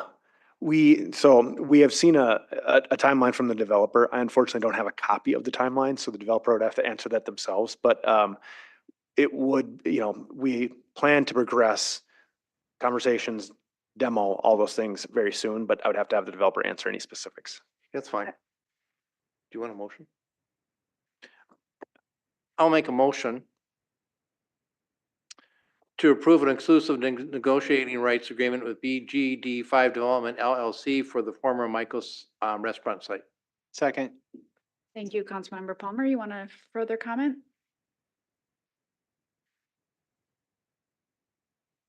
Or hold off? I'll hold on. I was super excited when I saw this agenda item. Mark had the second. Semaphore flags. Oh, well, second doesn't technically give you order, but I will hand it over to you next. I'm sorry about that. Okay, so I know that I think throughout my whole term, this has been a potential project, and it sounds like there have been some really good discussions, and it feels like time that we enter sort of a formal arrangement. I didn't understand it exactly at first either, but I think it is sort of that indication and commitment to work together with the city to start moving these conversations forward. I appreciate the thoughtfulness around when the timing is right compared to Unbound, but we also do need to continue to support our commercial development. Talk about impact on the tax levy. You know, we need to grow our commercial sector beyond Mayo Clinic. So having these discussions with other developers is really important. I would say if there could be a grocery store, if there could be a childcare. These are the kinds of things that I would be really excited about, but I know that there are thoughtful considerations happening, or obviously market analysis happening of what types of uses make the most sense. I have also heard from RCTC leadership, Winona State leadership, and of course, not to speak for UMR either, but there are ongoing hopes that those campuses grow in student body, and that some of them are struggling with meeting current student housing needs. So having potential additional students downtown, adding some vibrancy, and also providing housing for those students seems like a really smart consideration to move forward with. That's where I'm at. Others? Bransford? That's all good. You said a few things that I wanted to say, but let me echo the fact that RCTC is an important partner here, because I know firsthand there are many students coming from actually other countries who don't have English as a first language. It's difficult for them to find housing. These represent options for them as well. Since we're not talking exclusively about UMR or, Winona State and RCTC, I think this is an appropriate place, and I like the agreement because it does help to, give some framework for this to become a reality a little sooner. It gives it a little bit of giddy up. The other thing I'll say is that this is exactly the kind of thing we need to kickstart rebounding our downtown, because if we don't have students and we don't have apartments filled with people renting, if we don't have, and quickly, I mean, that's what TIF is all about too, is to be that incentive so that these don't lay fallow for that long. So if this agreement helps for that to get a little bit faster, then I'm all for it. And this is exactly what we need to help. Maybe that grocery store will want to come downtown because there are more opportunities for people to go and need those services. So I'm all for it. Other comments? Thank you, Councilmember Bransford. Keen? Kind of a comment. I did look at the request for council action and the EDA thing. There's a prior thing in April 18th of 2022 where the EDA authorized the execution of the demolition and development agreement. Whatever happened with that? The property wasn't demolished, so that wouldn't take place until the clock starts actually when those improvements are demoed. So Okay, so Yeah. so that didn't end up doing anything because of exactly what you're saying. Yeah. The demolition starts the clock. yes, Is there something in this 2-year agreement that says we don't exit this 2 years before this is happening? well, if it's to be a redevelopment TIF district, they would have to meet a blight requirement, which would mean removal of the blight. So in order to enter into an execution agreement like that, they would have to demo the property, and they would have 3 years to do it. In order to qualify for the tip, that Yeah. starts the clock. Demo. Yeah. I mean, I'm sure the developers know this business much better than I do. I'm just trying to understand why I see things that were approved in 2022 and we're sitting here 28 months later saying like, didn't decide not to do it. I mean, this is property owned by somebody else. I don't see any real downside for the city here, but I almost think the only thing we're doing is signaling that we really want this to happen. And That's okay. to what end, yeah. All right. And also the Skyway, I know, is really desired by a lot of the gallery of businesses. I don't know if you hear that a lot too, but that's great to get moving. If I might just, Councilmember Keen, if I just might, to your point, I understand it completely. And I think that just reinforces the complexity of these kinds of projects in downtown. Mhm. Madam President, Yeah, go ahead. if I may, just addressing one of the questions previously, I think it was from Councilmember Palmer regarding the security or the state of the building. I think I'd be remiss if I didn't give a voice to some of the public safety concerns that we've heard from the police department as well as the fire department about this location. That's been a bit of a ongoing discussion that we've been problem solving. We do believe that it is currently secure, but some of the discussion has been about the state of this building. And we have law enforcement officials and fire officials who are very concerned about it, frankly. And I would just want to flesh out the answer to Councilmember Palmer and have an understanding with the council that there is a sense of urgency, frankly, from our public safety officials that something move forward on this site sooner rather than later. Thanks. I don't say that in any way to weigh in on this particular item, but to the extent that that topic was being addressed, I do want you to be aware of that piece. That's helpful. Thank you for that clarification. Any other discussion? No, Mr. Hexam, I'm sorry, we don't take comments from the audience and this is, no, I'm sorry. Mr. Hexam, you may follow up after the meeting by email, by phone with staff or council members. Thank you. Mr. Palmer. Let's go back to my question in downtown safety is number one. Is there a plan that this will help us get that done sooner than later? And do they know the requirements that we're looking for? Other people may be in a better position to answer that question than me.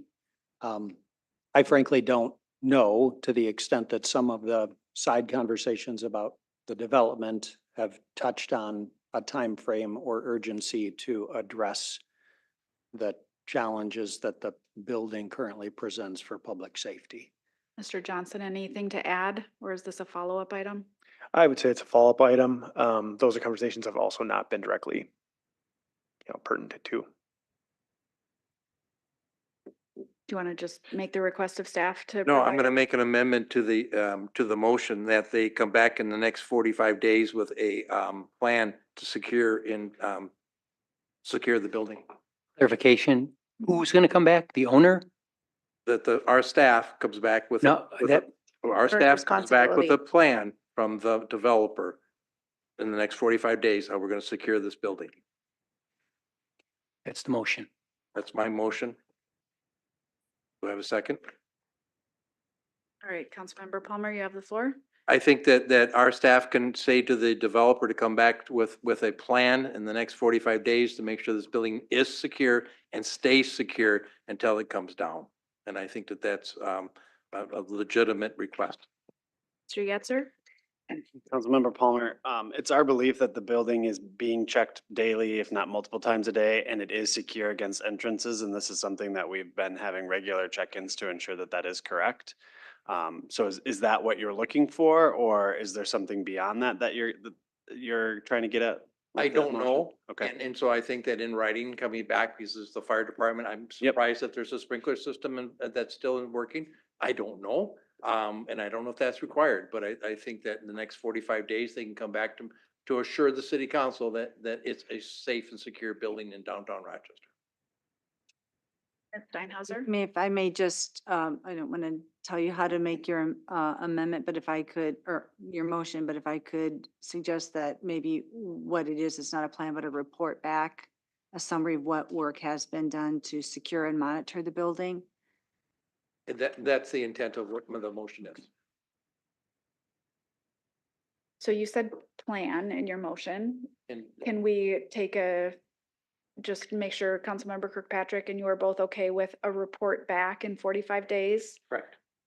on how it has been secured? Fine with that. Okay. Okay.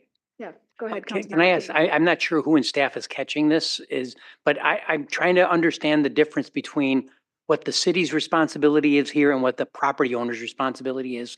And is requesting being asked is to find out what the developer's doing, or is it to drive changes to how the city operates with the developer? May I ask a clarification, to your question as it relates to enforcement, because we are here about a negotiating agreement, and we've slipped over into the enforcement side of. Right. And the enforcement side, and it seems like it's got a second, so we're going to vote on it as an amendment. But I'm not sure if I'm transferring responsibility from a property owner to the city or what the vote implies. You mentioned you're going to do a report, but is that just by going to the owner and getting information? Or the city has this responsibility through public safety that we already know this stuff? We will provide you information on the codes that apply and the actions that we've taken based on code. And it is the property owner's responsibility anywhere in the city to assure the safe and that their property is safe and secure and not creating a public safety issue. Is that Correct. clear in your motion? That, We're not going to provide you with a plan that says, here's what we, the city, are going to do to secure this building. We're going to provide you a plan. We're going to provide you a report on what we've done to enforce the property owners securing their site. what the city has done to validate that it's being done, or that it's, is that what you mean by, because it is the property owner's responsibility. It's not the city's responsibility. That is correct. We enforce the building code, Yep. fire code. We will share with you what sections of the code we're enforcing that the property owner is securing their building based on the code. Okay. And how they are doing that. And how they're doing that, and how they are proving to us that they are monitoring that building every single day to ensure that they're in compliance with code as it relates to securing a vacant and abandoned building. Okay, thank you. I mean, it is a bit of an awkward add-on to this particular motion, but if it is okay with staff, I think it's a reasonable request. So let's go ahead and vote on the motion to report back within 45 days of what the developer is doing to adhere to city codes, essentially, correct? Correct. All right. All in favor, say aye. Aye. All opposed, say nay. Motion carries. All right, back to the original motion. Any final discussion? Councilmember Wall?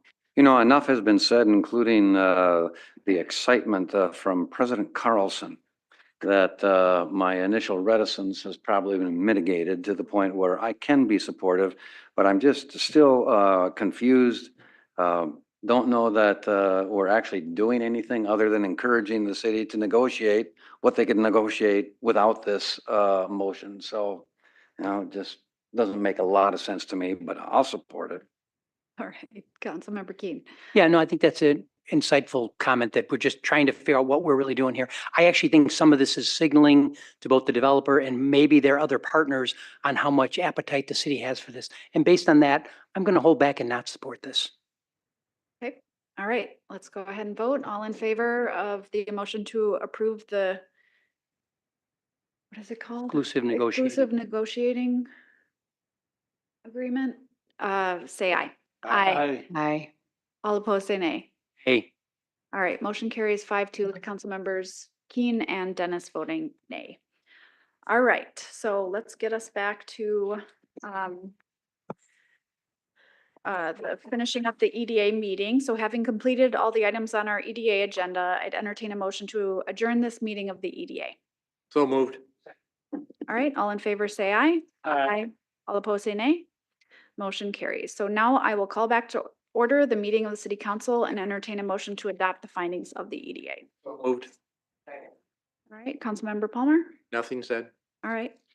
All in favor, say aye. aye. All opposed, say nay. Motion carries. Okay, I will now be handing off the facilitation of the final agenda items to Councilmember Wall to serve as the presiding officer, and I will head out. Have a good night, Thank everyone. you very much. I'm happy to serve the city in whatever way asked. We are yet in other business. I know that Councilmember Dennis has other business, so that we might gauge how much other business we have. Is there other business? Mayor Norton as well?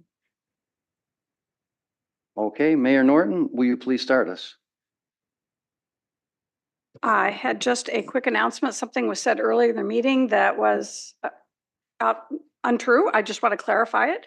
The NAMI walk has not happened yet. It is happening on September 28th at 9 a.m. at Cascade Lake, and I'm the honorary chair this year. So I would like to just clarify it has not occurred. It is yet to occur, and I would invite you all to join me. Thank you very much. Councilmember Dennis, please.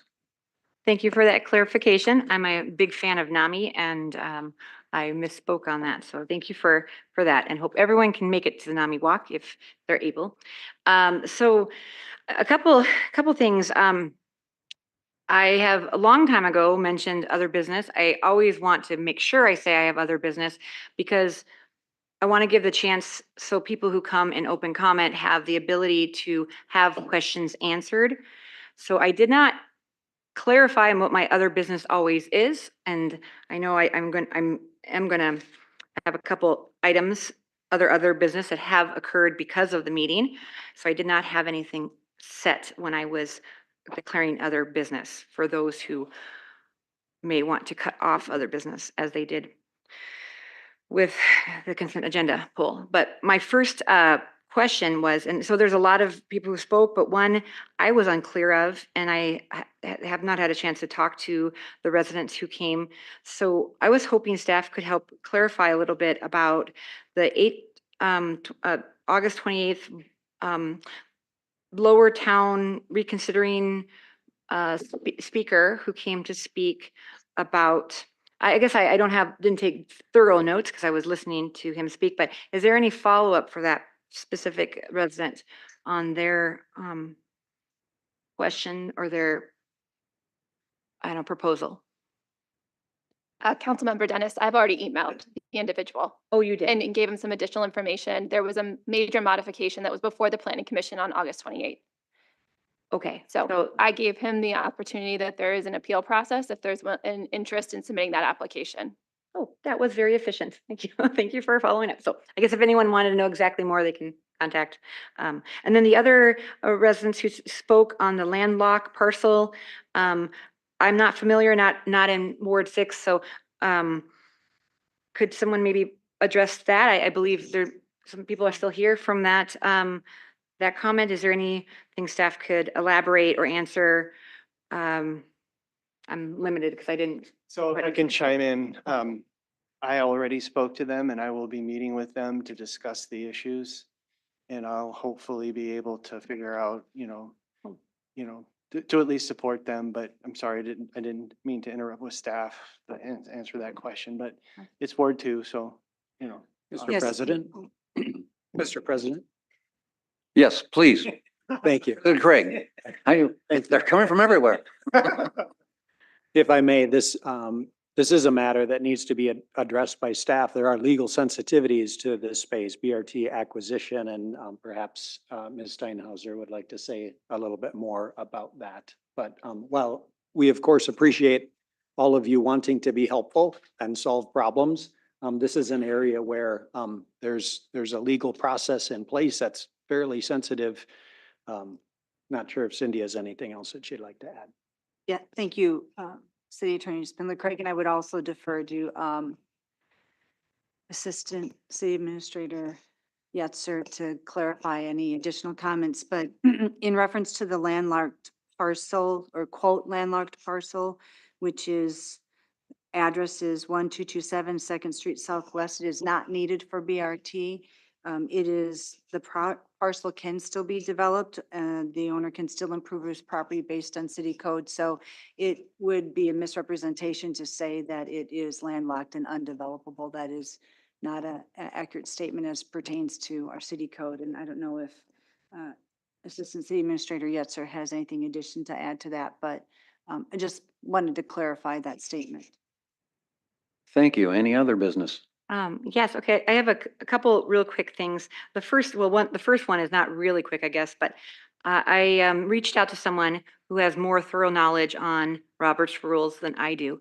And I know Robert's rules are a little bit complex for people who don't use them every day, and even for people who are on the council not knowing what the right words to use. But because there was 3 words left out of an email today, and the 3 words left out of the email, and as you know, I do make a lot of errors when I type and my mind moves fast, and I don't always put in every single word or correct every single error. And so I apologize for all of those people who have had to read misspellings of mine, but I left out 3 words today. It's called pulled for discussion. And those 3 words were left out, and I believe in good faith, they should have been just, I mean, I understand maybe I didn't follow word for word everything, but to pull consent agenda items and to leave out 3 small words, I would like to appeal the motion of the chair. I've now hence learned the wording. I probably should have done that immediately, but I did not have that wording, and nor was that perhaps gifted at that time. But I would like to appeal the motion of the chair and say that I think it's important for those consent agenda items to be heard, because those are based off of people that I have talked to and concerns that are legitimate for residents of Rochester. And I apologize immensely. I left out 3 words in my email to the city administrator, but I don't think that should punish residents for a technicality on my part. Is there a second to the appeal? Is there a second to the appeal? Do you have other business? Well, I'm saddened by the lack of compassion on that, but I will continue with my other business. On the spirit of compassion, I also would like to define what the words, some of these words that have been thrown out a lot about degrading comments and statements. And I believe there's a lot of interpretation with loaded language and false narratives and things that are assumed. And I will rule that out of I would order, like- that you're calling into question language by other people. That is not appropriate. Well, that has been done to me. I'm sorry, just for clarification, I would just like it defined what is, I mean, when I make a comment, I feel targeted. When other people make comments that are degrading to me, I don't always call them out on that because I'm focused on the Again, issue. you're accusing others of I'm not targeting you on the dais. Well, that's how I feel. So that's my feeling. Yes, I'm not. That is what you did. Unless you can have a constructive comment, we will call it closed to other business. I just would like the question, can I have it defined what is considered derogatory statements or whatever the exact words were used? I just would like, from my own understanding, so that I can stop doing whatever statements that are making people angry. So I would like, from my understanding, and maybe it's my ADHD, maybe it's my autism, maybe it's my just confusion on it, but some of this language that I'm using, I don't believe is derogatory. I believe maybe it's direct.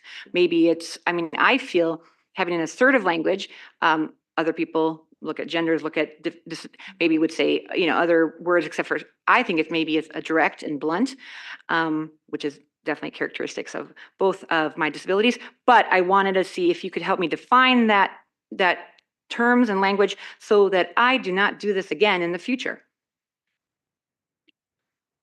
The chair will rule that that's not an appropriate conversation for a city council meeting. So I will probably continue to do so if I have not the understanding of what I'm doing wrong. But I just would, I'm asking for clarification. All right, so we'll move on to the next other business. In this, as a school teacher, I've taught science and government, and it's a fun Constitution Day coming up, September 17th. And I think the Constitution is something that we, of course, hold, hopefully all elected officials hold in high regards. I have a copy of it right here. I keep with me actually for many reasons, but there is a very distinct thing in the Constitution. I have asked in an email for some clarification on this, and I have not received a response, so I thought I should bring it up on the council dais. One of the core aspects of the Constitution, and we can go into so many, but it's the separation of powers. The separation of powers would be the legislative branch, which would be the city council, and then there's the executive branch, would be the administration, and we don't interfere with each other. So, for example, the administration would never undermine, talk negatively, or degrade an elected a person on the legislative branch, or that would be a violation, potential violation of the Constitution. Ms. Dennis, you've gone for 8.5 minutes now in this agenda item. Well, every item is different. Oh, no, this is. That's what was ruled on before. I'm sorry, Clerk Kiesler. I was told that each other business item is a separate agenda, separate item. Under the topic of other business. I will ask the clerk. Would you please rule on how many minutes a council member gets under other business? Acting Council President, council members, I think the discussion has been 8 minutes. We don't have anything specifically defining it in our rules. That's been the practice. In the past, for clarification, in the past, it has been 8 minutes per item. Again, the chair will ask you if it's reasonable, if you have 12 items, if you would then expect to get 96 minutes. Well, if there's 12 people in the audience having questions, I would like. I'm ruling that the other business is over for this evening. Seeing no other business, the miscellaneous other business is closed. Mr. Spindler Craig, would you please walk us through recessing to a closed executive session? Will do. Thank you, Council President, council members, Mayor Norton, for consideration of item M2 in your agenda. As published, this is the type of closed session that does not require a formal vote by the body. For the agenda item, the council president can recess into closed session pursuant to Minnesota statutes 13D.05 subdivision 3B for an attorney-client discussion that requires absolute confidentiality regarding litigation and settlement strategy for imminent Link BRT project eminent domain proceedings. Before you recess, Mr. President, I want to make sure the public understands that following the closed session, the council will reconvene the public meeting after a brief recess in City Hall Room 104 for an action item if appropriate. And it will be recorded for use by the public. That type of closed session is not recorded. No, the reconstituted meeting. Thank you for the clarification. Yes, when we reconvene, that will be recorded. Thank you. Thank you. We are recessed to executive session in room 104, and we will begin at 10:17 p.m.